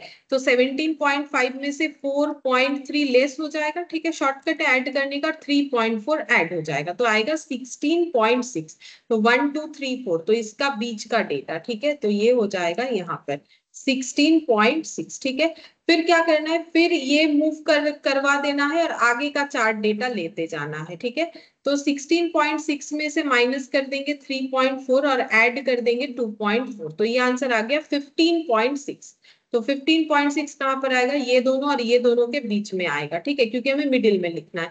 अब अगर हम इसको मूव करवाना चाहें, फर्दर मूव नहीं होगा क्योंकि मेरे पास 3 ही डेटा बचता है, मुझे 4 डेटा का टोटल लेना है, तभी 4 डेटा का एवरेज होगा। तो ये हम लोग यहीं पर जो है कंप्लीट करेंगे। यही चीज वहां पर हम तुम लोग को दिखा रहे थे।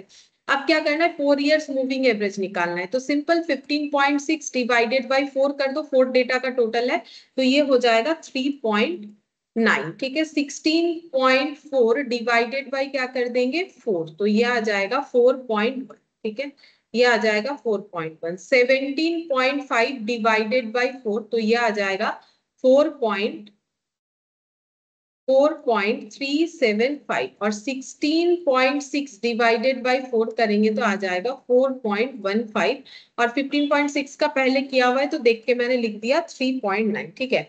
अब क्योंकि ये सेंटर वैल्यू को एग्जैक्टली नहीं दे पा रहा, क्योंकि सेंटर में तो कुछ था नहीं, हम लोगों ने यहाँ बीच में एक सेंटर निकाला, तो इसीलिए इसका सेंटर मूविंग एवरेज निकालना पड़ता है। अब ये कैसे निकालेंगे, तो दो ऑप्शन होता है, या तो इन दोनों को ऐड करके डिवाइडेड बाई 8 करो, या फिर दूसरा ऑप्शन है इन दोनों को ऐड करके डिवाइडेड बाई 2 करो। ये दोनों देखो, ये चार्ट डेटा का एडिशन है, ये भी चार्ट डेटा का, इसीलिए दोनों को ऐड करके डिवाइडेड बाई 8 करना पड़ता है। इसमें 2 क्यों करना पड़ता है, क्योंकि ये ऑलरेडी 4 डेटा का एवरेज है, ये 4 डेटा का एवरेज है, मतलब ये 2 डेटा अवेलेबल होता है, एवरेज होने से एक ही वैल्यू बताता है। तो चार्ट डेटा का एक वैल्यू 3.9 और 4.1, ठीक है। तो डिवाइडेड बाई कितना हो जाएगा 2, तो आंसर कितना आ जाएगा 4, ठीक है। इसका आंसर हम लोग का आ जाएगा 4। अच्छा, इसको इसके बाद हम लोग को क्या लिखना पड़ेगा, इसके बाद हम लोग यहाँ पर लिखेंगे नेक्स्ट वाला। तो 4.1, ये देखो 4.1 प्लस 4.375, ठीक है, डिवाइडेड बाई 2, तो ये आ जाएगा 4.2375, ठीक है। उसके बाद 4.375 प्लस पहले ये दोनों का एडिशन, फिर ये दोनों का एडिशन, फिर इसके साथ इसका, तो प्लस हो जाएगा 4.15 डिवाइडेड बाई 2, तो ये हो गया 4.2625। ठीक है, अब ये दोनों का एडिशन 4.15 प्लस 3.9 डिवाइडेड बाई 2, तो ये हो गया 4.025। ठीक है, अच्छा ऐसे होगा, मतलब पहले ये दोनों का एडिशन, फिर इसके साथ इसका, फिर इसके साथ इसका, फिर इसके साथ इसका। अब ऐसे करो, या फिर 8 डेटा का ऐड करोगे तो भी तुम लोग का सेम ही आंसर आएगा। ठीक है, जैसे कि चेक करके देख सकते हो, अगर हम लोग इसमें ये दोनों को ऐड करते हैं, मतलब 15.6 प्लस 16.4 डिवाइडेड बाई 8 करके देखो, सेम आंसर आएगा, या फिर 16.4 प्लस 17.5। ठीक है, अच्छा तो हम लोग को बोला था सिक्स ईयर का निकालने के लिए। ठीक है, तो सिक्स ईयर का हम लोग का कौन सा वाला आंसर आएगा, तो सिक्स ईयर का हम लोग का आंसर आ जाएगा यहाँ पर 4 ये वाला 025। ठीक है, सिक्स ईयर का कैसे, ये देखो, ये दोनों के बीच में ये 4 जाएगा, ये दोनों के बीच में ये जाएगा, ये दोनों के बीच में ये जाएगा, ये दोनों के बीच में ये जाएगा, तो ये एक्चुअली कौन से ईयर वाला आ जाएगा, ये हम लोग का सिक्स ईयर। मतलब लिखने का पैटर्न देखो, जैसे ये दोनों के बीच में लिखना है। ठीक है, तो एक काम करते हैं, दोनों के बीच में लिखते हैं, मेरा थोड़ा लिखने का ये जो है थोड़ा सा इधर उधर हो गया। ये 4 है, तो देखो हम दिखाते हैं 4 को कैसे लिखना है। 4 को लिखना है हमें इन दोनों के बीच में, इन दोनों के बीच में, तो ये किसके अगेंस्ट में लिखा हुआ है, ये यहाँ पर देखो, ये 3.9 जो है ना, देखो जैसे ये मिडिल में लिखा हुआ है, लेकिन ये कहाँ लिखा हुआ है 42 के बराबर, तो ये दोनों को ऐड करने से ये आएगा, तो ये देखो 2007 के अगेंस्ट में आ गया। ठीक है, तो यहाँ पर ये दोनों का एडिशन करके ये मिडिल में आया, ये दोनों के मिडिल में हम लोग का एक्चुअली ये वाला आएगा 3.9। तो थोड़ा सा लिखने का तरीका सही करना पड़ेगा, ये दोनों के मिडिल में 3.9 आएगा, तो हम यहाँ पर लिखते 3.9, थोड़ा सा लिखने का तरीका ठीक करना। अब ये दोनों के बीच में हमें लिखना चाहिए, ये दोनों के बीच में, ठीक है, 4.1, थोड़ा थोड़ा नीचे लिखना पड़ेगा, ये दोनों के नीचे आ जाएगा 4.1। ठीक है, अब 4.375 ये इधर आ जाएगा, 4.375 ये दोनों के बीच में आ जाएगा, 4.375। ठीक है, और इन दोनों के बीच में आ जाएगा 4.15। ठीक है, ये लिखना फिर भी ठीक है, 4.15, थोड़ा सा हटाना पड़ेगा मुझे, 4.15, और ये दोनों के बीच में आ जाएगा ये वाला 3.9, ये आ गया 3.9। मतलब लिखने का तरीका सही नहीं करने से ये नहीं समझ में आएगा कि कौन सा आंसर हम लोग का सिक्स नंबर को रिलेट कर रहा है। ये जैसे यहाँ किया है ना, ये बीच में, फिर इन दोनों के, ये देखो, ये इसका और इसका एवरेज ये आया। ठीक है, 10.5। ठीक है, इसका एवरेज आया तो 3.9। ठीक है, ये इधर इधर जाएगा, चलो ये एरो हम हटा देते हैं। ठीक है, ये एरो हम हटा देते हैं, ये इधर आ गया। अब हमें ऐड करना है। ठीक है, ऐड करके इसको डिवाइडेड बाय 4 करना है, तो यहाँ पर जब लिखेंगे तो देखो कैसे हुआ, ये दोनों के मिडिल में हमें लिखना है। ठीक है, तो ये 3.9 और 4.1 के मिडिल में, तो ये दोनों के मिडिल में, मतलब ये एक्चुअली किधर आ रहा है, 3.9 इसी के बराबर में है, और ये 4.1, तो ये दोनों के मिडिल में कौन सा ईयर आ रहा है, थर्ड ईयर आ रहा है, तो ये थर्ड में जा रहा है। ठीक है, तो हम यहाँ पॉइंट आउट कर देते, मेरा थोड़ा लिखना इधर उधर हो गया। और एक थर्ड में आएगा तो नेक्स्ट फोर्थ, ये फिफ्थ, और ये सिक्स के अगेंस्ट में बैठेगा। ठीक है, थोड़ा सा अप एंड डाउन हो गया, हम बार बार और रब नहीं कर रहे। ठीक है, ये देखो, ये दोनों के बीच में आएगा, यहाँ देखोगे ना समझ जाओगे, क्योंकि यहाँ क्लियरली लाइन से किया हुआ है ना, मेरा लाइन जो है उतना तो लाइन नहीं बना हुआ है। तो सिंपल तरीका है, देखो, ये पहले मिडिल में जाएगा। ठीक है, क्योंकि फोर्थ नंबर, फिर ये इसका एवरेज इसके बराबर भी लिख सकते, कोई इश्यूज नहीं है, एवरेज जो है इसके बराबर। फिर इन दोनों को जब ऐड करेंगे तो मिडिल में, इन दोनों के मिडिल में, तो इन दोनों के मिडिल में तो 2007 को डिनोट कर रहा है, वही चीज हमें देखना है। तो ये देखो, इन दोनों के मिडिल में, इन दोनों के मिडिल में आएगा तो 2003 को डिनोट करेगा, आगे के दो के मिडिल में आएगा तो 2004 को, मतलब ईयर 4, ईयर 5, ईयर 6, तो ईयर 6 का आंसर हो गया 4.025। क्या हमारे पास इसका ऑप्शन है, बिल्कुल है, देखो हम दिखाते हैं 4.025। क्वेश्चन नंबर 4 कर रहे हैं हम लोग, दिखा देते हैं, ये देखो, क्वेश्चन नंबर 4, 3 के बाद यहाँ पर ये आ गया क्वेश्चन नंबर 4। 4.025 यानी 4.00 भी नहीं होगा, 24 भी नहीं होगा, 26 भी नहीं होगा, 4.03 होगा। ठीक है, मतलब ये वाला। तो ये आंसर हम लोग का ऑप्शन डी के साथ मैच कर रहा है। अब क्या इतना बड़ा क्वेश्चन हम लोग करेंगे बार बार? जब हमें ये क्वेश्चन देगा, हाँ भले ही एग्जाम में एक दे, लेकिन क्या इसका कोई शॉर्टकट है? बिल्कुल है। जब हम लोग 6 नंबर वाला निकाल रहे हैं तो हम लोगों को क्या क्या चाहिए? देखो, जब हम लोग 6 नंबर वाला निकालेंगे ना, तो हम लोग को कैसे करके क्वेश्चन समझना चाहिए। हम लोगों को जब हम लोग एवरेज ले रहे हैं तो हमें क्या लेना पड़ेगा? एक तो हम लोग को ये लेना पड़ा 4.15 और 3.9। ठीक है, उसको डिवाइडेड बाई 2 किया। देखो 4.15 प्लस 3.9, उसको डिवाइडेड बाई 2 किया तो आंसर आया। अब ये 4.15 कैसे आया था? 4.15 जो हम लोग का आया था वो आया था 16.6 डिवाइडेड बाई 4 करके। अब 16.6 कैसे आया था वो सोचो, उसमें दिमाग लगाओ। तो ये देखो 16.6 हम लोग का कैसे आया था? 16.6 जो है वो हम लोग का आया था इधर का चार डेटा लेके। ये देखो 3.4 से लेके, हम दो कलर से कर देते हैं, वन व्हाइट नहीं करके इससे करते हैं, 3.4, 1 2 3 4। ठीक है, ये डेटा लिया। देखो टोटल करो, 3.4 प्लस 4.4 प्लस 5.4 प्लस 3.4। ठीक है, तो ये कितना आ गया? 16.6। ठीक है, और 15.6 कैसे आया था इधर से दिखाते हैं। ये चार डेटा लेके देख लो, यहां से लेस कर दो 3.4 और ऐड कर दो 2.4। ठीक है, कितना आ गया? 15.6। ठीक है, अब इन दोनों को मुझे करना है एवरेज। तो शॉर्टकट क्या है पता है? शॉर्टकट ये है कि जो भी ईयर का हमें निकालने बोलेगा तो हमें उस ईयर का क्या करना है, उसके इधर देखो, उसके हम लोग का इधर चार डेटा। ठीक है, ऐसे लेना है।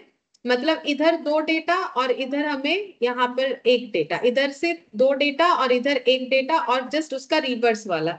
ऐसे करेंगे तो हो जाएगा। अब देखो हम क्वेश्चन में तुम लोग को दिखाते कैसे करने से समझ में आएगा। जैसे ये 6 नंबर वाला है, हम इसको ड्रॉ करके दिखाते हैं। जैसे हमें 6 नंबर वाला निकालने बोला है ना, तो हम लोग यहाँ पर एक ऐसा बना देते हैं, यहाँ पर एक ऐसा बना देते हैं। ठीक है, अब हमें डेटा जो है वो कैसे लेना पड़ेगा?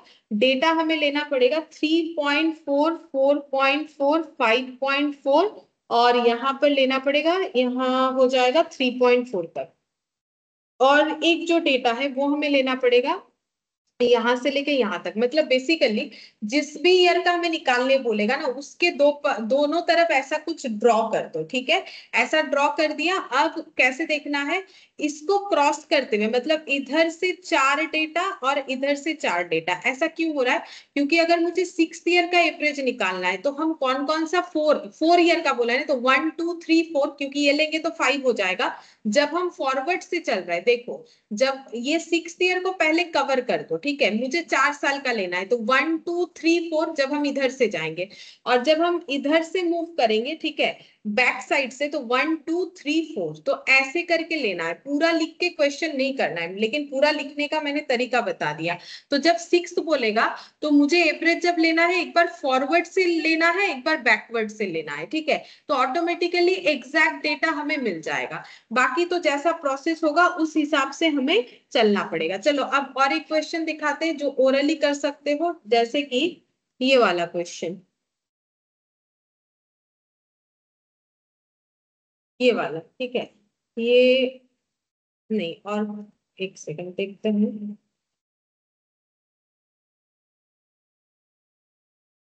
हाँ, ये वाला देखो, हमें क्या बोला है?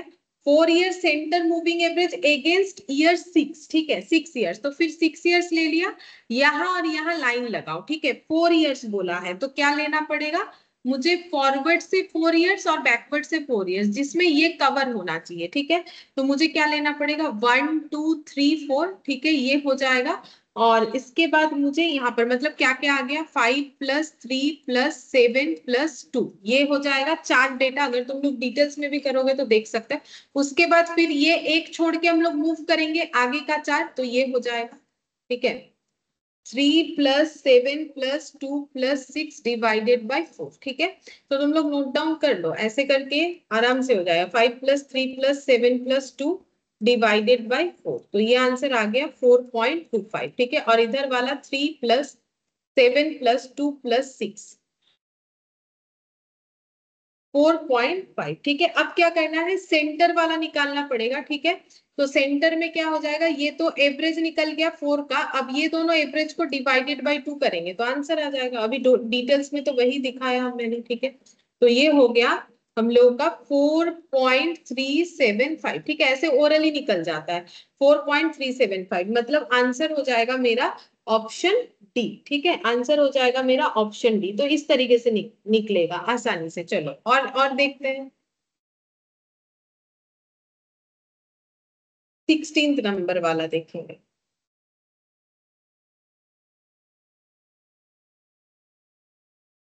16 नंबर देखो, यहाँ पर बोला है 4 year centred moving average against 6 year. तो 6 ईयर्स के अगेंस्ट में 4 ईयर्स मूविंग एवरेज। ठीक है, तो 6 ईयर्स के अगेंस्ट में करना है तो फिर हम लोग को कहाँ से लेना पड़ेगा, ये देखो 1 2 3 4 6th ईयर वाला। ठीक है, और इसका मतलब कौन कौन सा डेटा आ जाएगा, ये देखो 34 44 54 और 34, क्योंकि 6th ईयर अगर है, अगर मेरा 6th नंबर ईयर है तो मेरा जो 4 डेटा लेना है वो मुझे कौन कौन सा लेना है, 6th ईयर का मिडिल में क्या क्या आ जाएगा। ये देखो, अगर मुझे 6th ईयर लेना है तो मेरे मिडिल में क्या क्या आ जाएगा, 4 5 6 7 ये होना चाहिए। तो यहाँ पर मिडिल आएगा ना, तो मुझे इसीलिए 4 5 6 7 ये लेना पड़ेगा एक साइड में, तो डिवाइडेड बाय 4, और बाकी क्या हो जाएगा, ये हो गया 4 5 6 7। ठीक है, अब उसके बाद वाला डेटा हम लोग का कौन सा हो जाएगा, ये वाला, ऐसे करके ये गैप दे देंगे ना। जैसे ये 34 आइडेंटिफाई कर लिया तो ये मूव, इसको मूव अहेड करेंगे और इसके बाद आगे का 4,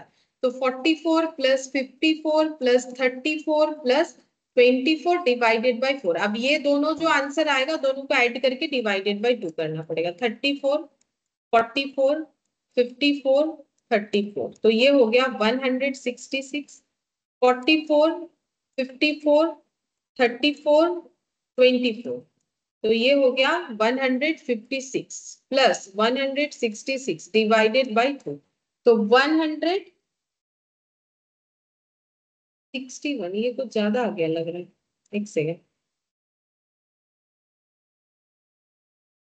4 ईयर ही तो बोला था, तो 34 plus 44 plus 54 plus 34 divided by 4। अच्छा, डिवाइडेड बाय 4 किया नहीं मैंने, तो 41.5, और ये भी डिवाइड नहीं किया होगा, 156 डिवाइडेड बाय 4 ये हो जाएगा 39। ठीक है, अब 41.5 और 39 को ऐड करो, डिवाइडेड बाय 2 करो। ठीक है, 40.25। तो ये शॉर्टकट है कि हमें आइडेंटिफाई कर लेना है। देखो, फॉरवर्ड वाला आइडेंटिफाई कर लोगे तो बैकवर्ड वाला तो कोई प्रॉब्लम नहीं है, उसको छोड़ के बाकी आगे का 4 लेना है। और फॉरवर्ड कैसे आइडेंटिफाई करेंगे, अगर मेरा 6th ईयर का निकालने बोला है मूविंग एवरेज, तो मुझे 4 5 6 7 लेना पड़ेगा, तभी तो मेरा मिडिल वाला वैल्यू आएगा, तो 40.25, तो ये हो जाएगा आंसर। ठीक है, बाकी पूरा क्वेश्चन लिख के भी तुम लोग कर सकते हो जैसे मैंने सिखाया, लेकिन उसमें तो काफी टाइम लगेगा ना, वो तो काफी टाइम टेकिंग बात हो जाएगा। अच्छा, अब चलो 20th नंबर वाला देखते हैं, जो भी है वो सारा ही कर लेंगे। 20th नंबर वाला देख, यहाँ पर ये वाला देखो, इसमें कैसे होगा, इसमें हमें बोला है कि centred moving average against 4 year, 4 years के अगेंस्ट में सेंटर मूविंग एवरेज निकालना है, तो 4 ईयर्स, तो 4 ईयर्स के अगेंस्ट में निकालना है, तो 4th ईयर का सेंटर वाला कौन सा होगा, 2 3 4 5। ठीक है, ये हम लोग का हो जाएगा 2 3 4 5, क्योंकि 4th का सेंटर निकालेंगे तो उसमें क्या क्या लेना पड़ेगा, 2 3 4 5, और इधर से क्या लेना पड़ेगा, इसको मूव करते हुए आगे का 4। ठीक है, तो यहाँ पर हो जाएगा 231 plus 206 plus 191 plus 195 divided by 4, और यहाँ पर हो जाएगा 206 plus 191 plus 195 plus 184 divided by 4। अब ये दो जो आंसर आएगा इसको प्लस करके डिवाइडेड बाई 2 करेंगे, 231 206 191 प्लस 195 डिवाइडेड बाई 4, तो ये हो गया 205.75, और ये हो जाएगा यहाँ पर सभी टोटल जो है ये, अच्छा ठीक है, इसका तो मैंने एवरेज कर दिया, फिर से करते हैं, 206 191 प्लस 195 प्लस 184 डिवाइडेड बाई 4, तो ये हो गया 194। अब ये दोनों को ऐड करना है और डिवाइडेड बाई हमें 2 करना पड़ेगा क्योंकि वही सेंटर वाला पूछा है। तो फिर प्लस 205.75 डिवाइडेड बाई 2, तो 199.199.875। देखते कोई ऑप्शन है कि नहीं, ये रहा ऑप्शन बी। ठीक है, तो क्या ईयर बोल रहे हैं उसके हिसाब से पहले फॉरवर्ड से चूज करो, फॉरवर्ड से चूज कर लोगे तो आराम से बैकवर्ड से भी चूज कर सकते हो, तो आंसर आ जाएगा। ठीक है, अच्छा इसके बाद देखते हैं, इसके बाद कौन सा क्वेश्चन होगा यहाँ पर। ये तो 19 वाला, ये वेटेड वाला है। 3.6 से कौन सा क्वेश्चन है, रुको देखते हैं।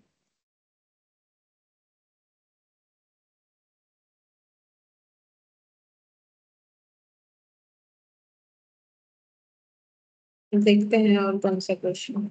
ये वाला तो हम लोगों ने कर लिया, 4th नंबर वाला।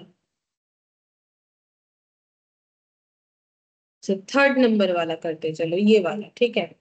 ये वाला, इसमें क्या बोला है, 5 इयर्स मूविंग एवरेज, ये आसान है। देखो 5 इयर्स जब होता है तो 5 इयर्स में सेंटर कौन आता है, 5 इयर्स में सेंटर हम लोग का आ जाता है, नहीं 5 years moving average against 4 years. अच्छा 4 इयर्स के अगेंस्ट में हमें 5 इयर्स मूविंग एवरेज निकालना है, तो ऐसे यहाँ लाइन लगाओ। ठीक है, तो यहाँ पर हमें लेना है 5 इयर्स मूविंग एवरेज।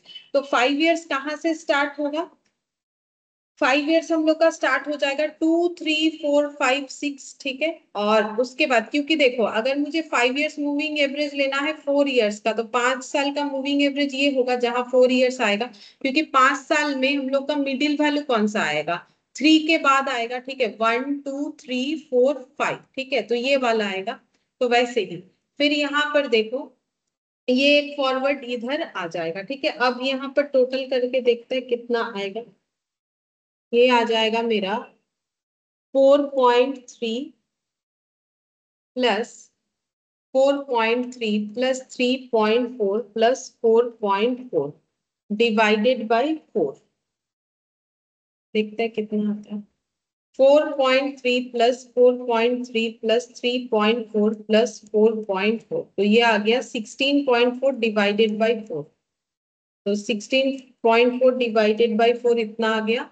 अच्छा, और ये 16.4 आया था जिसमें इंक्लूडेड था 4.3, उसको हटा देते हैं और एड ऑन कर देते हैं 5.4 को, डिवाइडेड बाई 4, तो ये आ जाएगा 4.375। इधर इधर वाला डेटा का 4.375 प्लस 4.1 डिवाइडेड बाई 2, 4.2375, 4.2375 आ रहा है।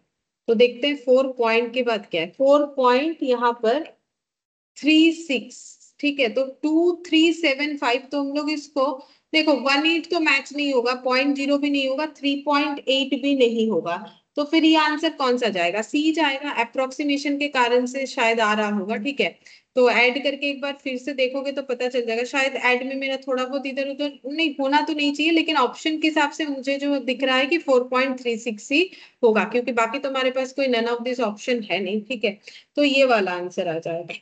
अच्छा, अब इसके बाद ये 5 ईयर वाला था। अच्छा, अब नेक्स्ट देखते हैं, इसके बाद कौन सा आ जाएगा, 8th नंबर वाला क्वेश्चन पे, जिसमें वेटेड बोला है, तो वेटेड भी समझा देते हैं। देखो वेटेड वाला, तो यहाँ पर दिया हुआ है 5 years weighted moving average with weights 1, 2, 2, 2, 1। तो अगर 5 इयर्स है तो 5 इयर्स का हमें क्या करना है, मूविंग एवरेज निकालना है। तो 5 इयर्स का जब हम लोग वेटेड मूविंग एवरेज निकालेंगे तो फिर कौन कौन सा डेटा, कहाँ से डेटा लेना स्टार्ट करना पड़ेगा। तो 5 years weighted moving average against year 6 बोला है। अच्छा, अगेंस्ट ईयर 6 बोला है, तो ये 6 इयर्स को हमें यहाँ पर ऐसे लाइन लगा देना चाहिए। अब इसके आगे पीछे हम लोग चेक करेंगे, ये हमारा सेंटर हो जाएगा। तो 1, 2, 3, 4, 5, 6 मतलब हमें डेटा यहाँ से लेना है। ठीक है, 1, 2, 3, 4, 5। अच्छा, और एक आगे जाएगा, यहाँ से कलेक्ट करेंगे तो हम लोग का वो डेटा आ जाएगा। ठीक है, इधर वाला, और यहाँ पर हो जाएगा 4, 5, 6, 7, 8, 9, 1, 2, 3, 4, 5, 6। ठीक है, ओ 5 इयर्स बोला है तो 6 तो नहीं होगा, 8 तक होगा। ठीक है, और इधर से ये मूव अहेड करते हुए ये यहाँ तक आएगा।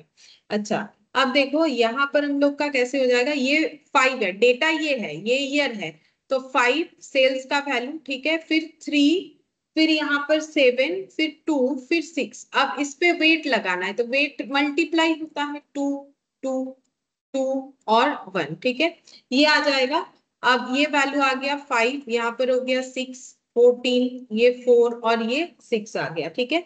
अब ये सारा वैल्यू को हमें करना है टोटल, 5 + 6 11, 11 + 18 + 6, तो ये आंसर आ रहा है हम लोग का टोटल करने से 35। अब इसको मुझे डिवाइड करना पड़ेगा कितने से, 8 से। क्यों?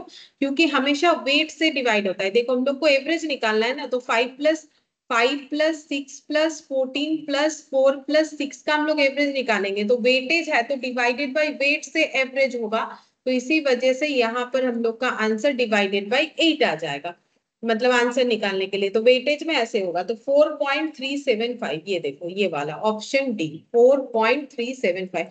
तो सेम तरीका है, मैं 5 ईयर वेटेड मूविंग एवरेज बोला है अगेंस्ट ईयर 6, तो पहले 6 को कवर करते हैं, ठीक है। अब 5 साल लेना है, तो 5 साल हम लोग कैसे लेंगे, 1 2 3 4 5, ये 6 मेरा 3 नंबर पे आएगा, ठीक है, क्योंकि 5 इयर्स बोला है तो 3 मेरा सेंटर हुआ ना, तो 5 इयर्स बोला 1 2 3 4 5, तो 6 को सेंटर में 3 में रखना है, तो आगे का 2 लेना पड़ेगा, इधर का 2। अब जैसे ही फॉरवर्ड वाला आ गया, बैकवर्ड में क्या होगा, 5 को स्किप करते हुए आगे का डेटा जाएगा, ठीक है। अब यहाँ पर क्या हो जाएगा, यहाँ पर देखो हम लोग का मल्टीप्लाई करना पड़ेगा वेट के साथ, तो कितना मल्टीप्लाई हो जाएगा, 5 इंटू फर्स्ट वाला वेट, 3 इंटू सेकेंड वाला वेट, 7 इंटू ये वाला, 2 इंटू 2 और 6 इंटू 1, ठीक है, ये आ गया हम लोग का 35। अब 35 जो है इसमें हम लोग डिवाइडेड बाई 8 करेंगे, क्योंकि हम लोग को बोला है वेटेज, ठीक है, तो डिवाइडेड बाई 8 करने से आंसर आ जाएगा, ठीक है। तो आंसर हम लोग का आ गया है 4.375, ठीक है, 4.375। और ये वाला भी करोगे तो भी हो जाएगा, ये देखो ये वाला इधर से जो किया हुआ है इसमें भी सेम ही आएगा, ठीक है। तो ये वाला हम लोग का 8th नंबर वाला ऐसे हुआ। नेक्स्ट देखते हैं, नेक्स्ट 9th नंबर वाला देखो, इसमें क्या बोला है, 5 years moving average against year 6, फिर से ईयर 6 लो, ठीक है, 5 साल का होगा, तो ये 3rd नंबर पे आना चाहिए, तो 1 2 3 4 5, ठीक है, यहां तक जाएगा, 1 2 3 4 5, 5 इयर्स मूविंग एवरेज। अच्छा देखो, जब हम लोग का ऑड होगा तब हमें एक ही बार करना होता है, क्योंकि ऑड में सेंटर मिल जाता है, इवन होने से हमें इधर और उधर दोनों से लेके फिर उसका एवरेज करना पड़ता है, ठीक है। तो यहाँ पर देखो 5 इयर्स, मतलब इसके पहले वाले में भी अगर तुम लोग देखोगे तो मैंने दोनों डेटा को कवर करके जरूर दिखाया, लेकिन कैलकुलेशन तो एक ही डेटा से किया, क्योंकि देखो वहां पर हमें 5 इयर्स बोला था, तो 5 इयर्स होने से हम लोग का ऑड हो जाएगा, ऑड होने से सेंटर मिल जाता है, इसीलिए दो दो बार करने का जरूरत नहीं होता है। इवन होने से सेंटर नहीं मिलता है तो 2 बार करना पड़ता है, तो यहाँ पर सिंपल हो जाएगा, 5 + 3 + 7 + 2 + 6, ठीक है, डिवाइडेड बाय हो जाएगा हम लोग का 5, तो कितना आंसर आ जाएगा, ये हो गया 7 + 3 10, 10 + 2 12, 12 + 6 + 5, तो ये हो गया 23 डिवाइडेड बाई 5, 23 डिवाइडेड बाई 5 कितना आ जाएगा, 4.6, ये आ गया। अगर 5 इयर्स बोला है तो सिर्फ फॉरवर्ड से जाएगा, बैकवर्ड से हमें और करना करना नहीं पड़ता है, क्योंकि उसमें हमारा डायरेक्ट वैसे ही सेंटर निकल जाता है, ठीक है, तो करने का जरूरत नहीं होता है। अब नेक्स्ट इस पे बचा 15th नंबर, देखो वो भी बता देते हैं, बाकी ये सब इंडेक्स नंबर का है। 15th नंबर वाला देखो, ये वाला यहाँ पर बोला है moving 5 years moving average against year 5, तो ईयर 5 का बोला है और 5 इयर्स बोला है, तो ऑड बोला है, तो ऑड बोला है तो सिर्फ फॉरवर्ड से काउंट करेंगे, तो 5th ईयर को मुझे यहाँ रखना है, तो मतलब यहाँ से हो जाएगा 1 2 3 4 5, ठीक है, तो 43 + 34 + 44 + 54 + 34 डिवाइडेड बाई कितना हो जाएगा, 5, ठीक है, 5 डेटा है, तो देखो 43 + 44 + 34 + 54 + 34 डिवाइडेड बाई 5, तो ये हो गया 41.8, मतलब ऑप्शन ये वाला हो जाएगा, ठीक है। अगर ऑड है तो मुझे एक ही बार लेना पड़ेगा, दो दो बार लेना नहीं पड़ता है, ठीक है, एक ही बार लेना पड़ेगा फॉरवर्ड से। तो क्योंकि मुझे बोला है 5 इयर्स मूविंग एवरेज, तो देखो अगर तुम लोग डिटेल्स में करोगे, पहले आएगा 1 2 3 4 5, ये 5 डेटा, फिर इसको छोड़ के 1 2 3 4 5, वो सेकंड के लिए आएगा, मतलब हमें सेंटर वैल्यू भी तो देखना है। जब हम लोग पहला 5 डेटा लेते हैं तो उसमें सेंटर मेरा कौन सा आएगा, 3rd वाला, लेकिन मुझे कौन से ईयर के अगेंस्ट में निकालने बोला है, 5th ईयर के। अब जब हम यहाँ से स्टार्ट करेंगे, सोचो अगर ये शॉर्टकट है, देखो शॉर्टकट, ये देखो नॉर्मली जब हम लोग पहले 5 डेटा का एडिशन करेंगे 1 2 3 4 5, तो लिखेंगे कहाँ, इसके बीच में। जब 1 2 3 4 5 लेंगे तो कहाँ लिखेंगे, यहाँ पर लिखेंगे, ये बीच वाला डेटा होगा। अब जब 1 2 3 4 5 करेंगे तो बीच वाला डेटा कौन सा होगा, ये वाला। इसीलिए तो मैंने यहाँ से लिया, ठीक है, इसीलिए तो मैंने यहाँ से लिया, यहाँ से अभी लेके करके ही तो दिखाया, तभी तो जाके आंसर आया ना हम लोगों का। तो वो हमें फाइंड आउट कर लेना है कि अगर मुझे अगेंस्ट 5 इयर्स बोला है तो उसमें मूविंग एवरेज कहाँ से मेरा स्टार्ट होने वाला है, ठीक है, वो कैलकुलेट करके हमें समझ लेना है। अब देखो यहाँ पर 16th वाला कर लिया था, चलो अब हम लोग करेंगे, नहीं 16th वाला नहीं किया था, चलो 16th वाले में क्या बोला है, centre moving average against year 6, फिर से इवन नंबर दे दिया, तो इवन नंबर दिया तो बैकवर्ड फॉरवर्ड दोनों ही हमें लेना पड़ेगा, ठीक है। तो एक तो हम लोग का यहाँ से स्टार्ट होगा 4 इयर्स, ठीक है, तो ये 4, ठीक है। अब फिर हम लोग को यहाँ से ये गैप देके ये आगे का 4 लेना पड़ेगा, ठीक है। तो देखो क्या क्या ऐड होगा, 34 44 54 34, ठीक है, डिवाइडेड बाई 4, ये जो भी आएगा, और इधर हो जाएगा 44 54 34 प्लस 24 डिवाइडेड बाई 4, ये जो भी आएगा, और डिवाइडेड बाई हमें करना पड़ेगा, फिर ये दोनों का डेटा लेके डिवाइडेड बाई 2 करना पड़ेगा। 34 प्लस 44 प्लस 54 प्लस 34, जब भी इवन आएगा तो 2 बार हमें करना है। 207 पॉइंट, एक बार लिख लेते हैं, 207.8 डिवाइडेड बाई 4, तो ये आ गया 51.95, ठीक है। इधर का एडिशन जब करेंगे तो 207, पहले वाला आया था 207.8, ठीक है, माइनस उसमें से 34 हो जाएगा, 24 एड ऑन हो जाएगा, 197.8 डिवाइडेड बाई 4, मतलब 49.45 आ जाएगा, प्लस 51.95 डिवाइडेड बाई हम लोग 2 करेंगे तो आंसर मिलेगा 50.7। अच्छा, ये 40.25 आना चाहिए, ये वाला आना चाहिए, शायद कुछ एडिशन में गलत हो गया। अच्छा, ये लेने में गलत हो गया लग रहा है, 6 बोला है, अगेन 6th ईयर 4 ईयर बोला है, 1 2 3 4, तो इन दोनों के मिडिल में होना चाहिए, तो ये नहीं, सही तो लिया है, 34 से ही लेना पड़ेगा, 1 2 3 4, 34 44 54 34, 34 44 54 और 34 डिवाइडेड बाई 4, अच्छा 166 आ रहा है, 41.5 आ रहा है, 41.5 इंटू 4, 166 आया था, अच्छा -34 प्लस 24, 156 डिवाइडेड बाई 4, मतलब 39 आ रहा है ये वाला, 39 प्लस 41.5 डिवाइडेड बाई 2, तो ये आ गया, हाँ अब सही आया 40.25, ये आंसर है, ठीक है। तो 40.25 आएगा, मेरा कैलकुलेशन गलत हो गया, लिया हुआ ठीक है, क्योंकि देखो मुझे 4th ईयर बोला है, तो 4th ईयर अगर है तो सेंटर तो यहाँ पर आएगा, तो इसके आगे 2 डेटा लेना पड़ेगा, इसके बाद का 2 डेटा लेना पड़ेगा, ठीक है, सॉरी इस ये इंक्लूडिंग ये वाला डेटा लेना पड़ेगा। तो ऐसे करके होगा, या फिर पूरा लिख के भी देख सकते हो, अगर शॉर्टकट से नहीं समझ में आ रहा है तो एक बार पूरा डेटा लोगे तो मैंने जो भी बताया वो क्लियरली समझ में आ जाएगा। अब 17th नंबर देखो, बोल रहा है कि 3 years moving average against 4th year, तो 4th ईयर के अगेंस्ट में मुझे 3 इयर्स, तो एक ही बार निकालने से होगा, तो 3 साल का मुझे जो है मूविंग एवरेज करना है, लेकिन अगेंस्ट 4th ईयर करना है, ठीक है।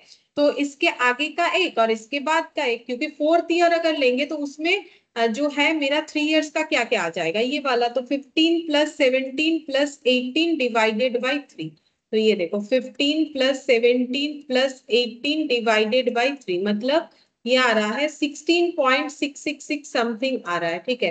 तो ये आंसर हो जाएगा ये वाला 16.67, ठीक है। अब ये कैसे चूज कर रहे हैं, देखो अगर अभी भी नहीं समझ में आ रहा तो इसमें हम थोड़ा सा बता देते हैं, ये देखो, ये पूरा लिखोगे तो हो ही जाएगा, लेकिन उतना हम नहीं चाहते कि तुम लोग 2 मार्क्स के लिए उतना लिखो, ठीक है, उतना करना तो पॉसिबल नहीं होगा ना, 2023, ठीक है।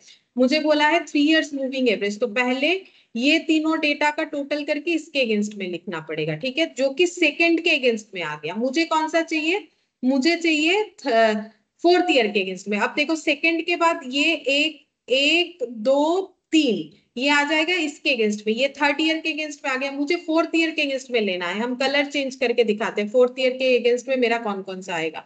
तो ये दोनों आगे का हट जाएगा मूव करते हुए, ये 1 2 3 ठीक है, तब ना ये आएगा, यहाँ पर लिखेंगे फोर्थ ईयर के अगेंस्ट में, तो हम वही चूज करना सिखा रहे हैं कि डायरेक्टली कैसे करोगे।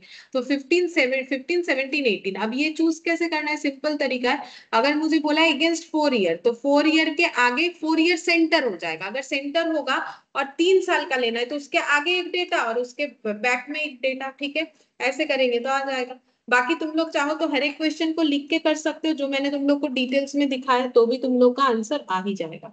और 18th नंबर ये वाला शायद लास्ट है।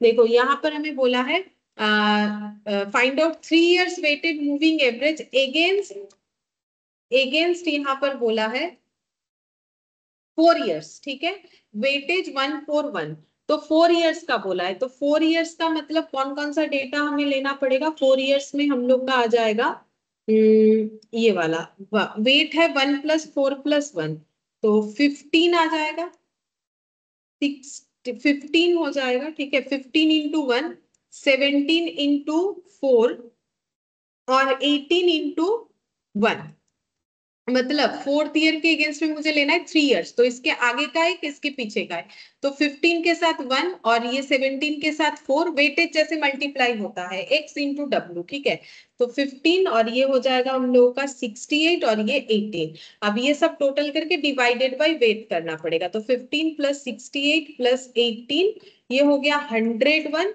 101 ऑलवेज डिवाइड बाय वेट होता है 1 + 4 + 1, ऐसा तुम लोग पार्टनरशिप वगैरह पढ़े हो तो वहां पर भी देख सकते हो, या स्टैटिस्टिक्स का जो बेसिक क्लास होता है वहां भी देखोगे तो मिलेगा।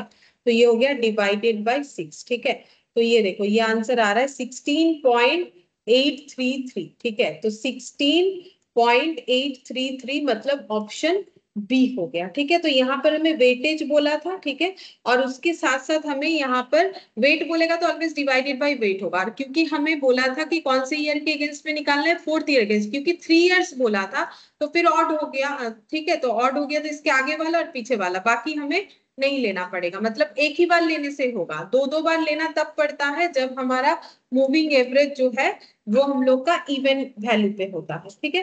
तो अगर एक बार चाहो तो पूरा लिख के करके देख सकते हो, ठीक है, लिख के करके देखोगे तो और भी अच्छे से समझ में आएगा कौन कौन सा डेटा हम ले रहे हैं, क्यों ले रहे हैं, ठीक है, लेकिन आदत करो कि बिना लिख के एमसीक्यू के तरह कर सको, ठीक है। फिर आज इतना ही करते हैं, नेक्स्ट दिन स्टैटिस मैथ्स करवाएंगे तुम लोग का कुछ दूसरा चैप्टर, ठीक है, अकाउंट्स अभी नहीं करेंगे, अकाउंट्स का क्लास जो चल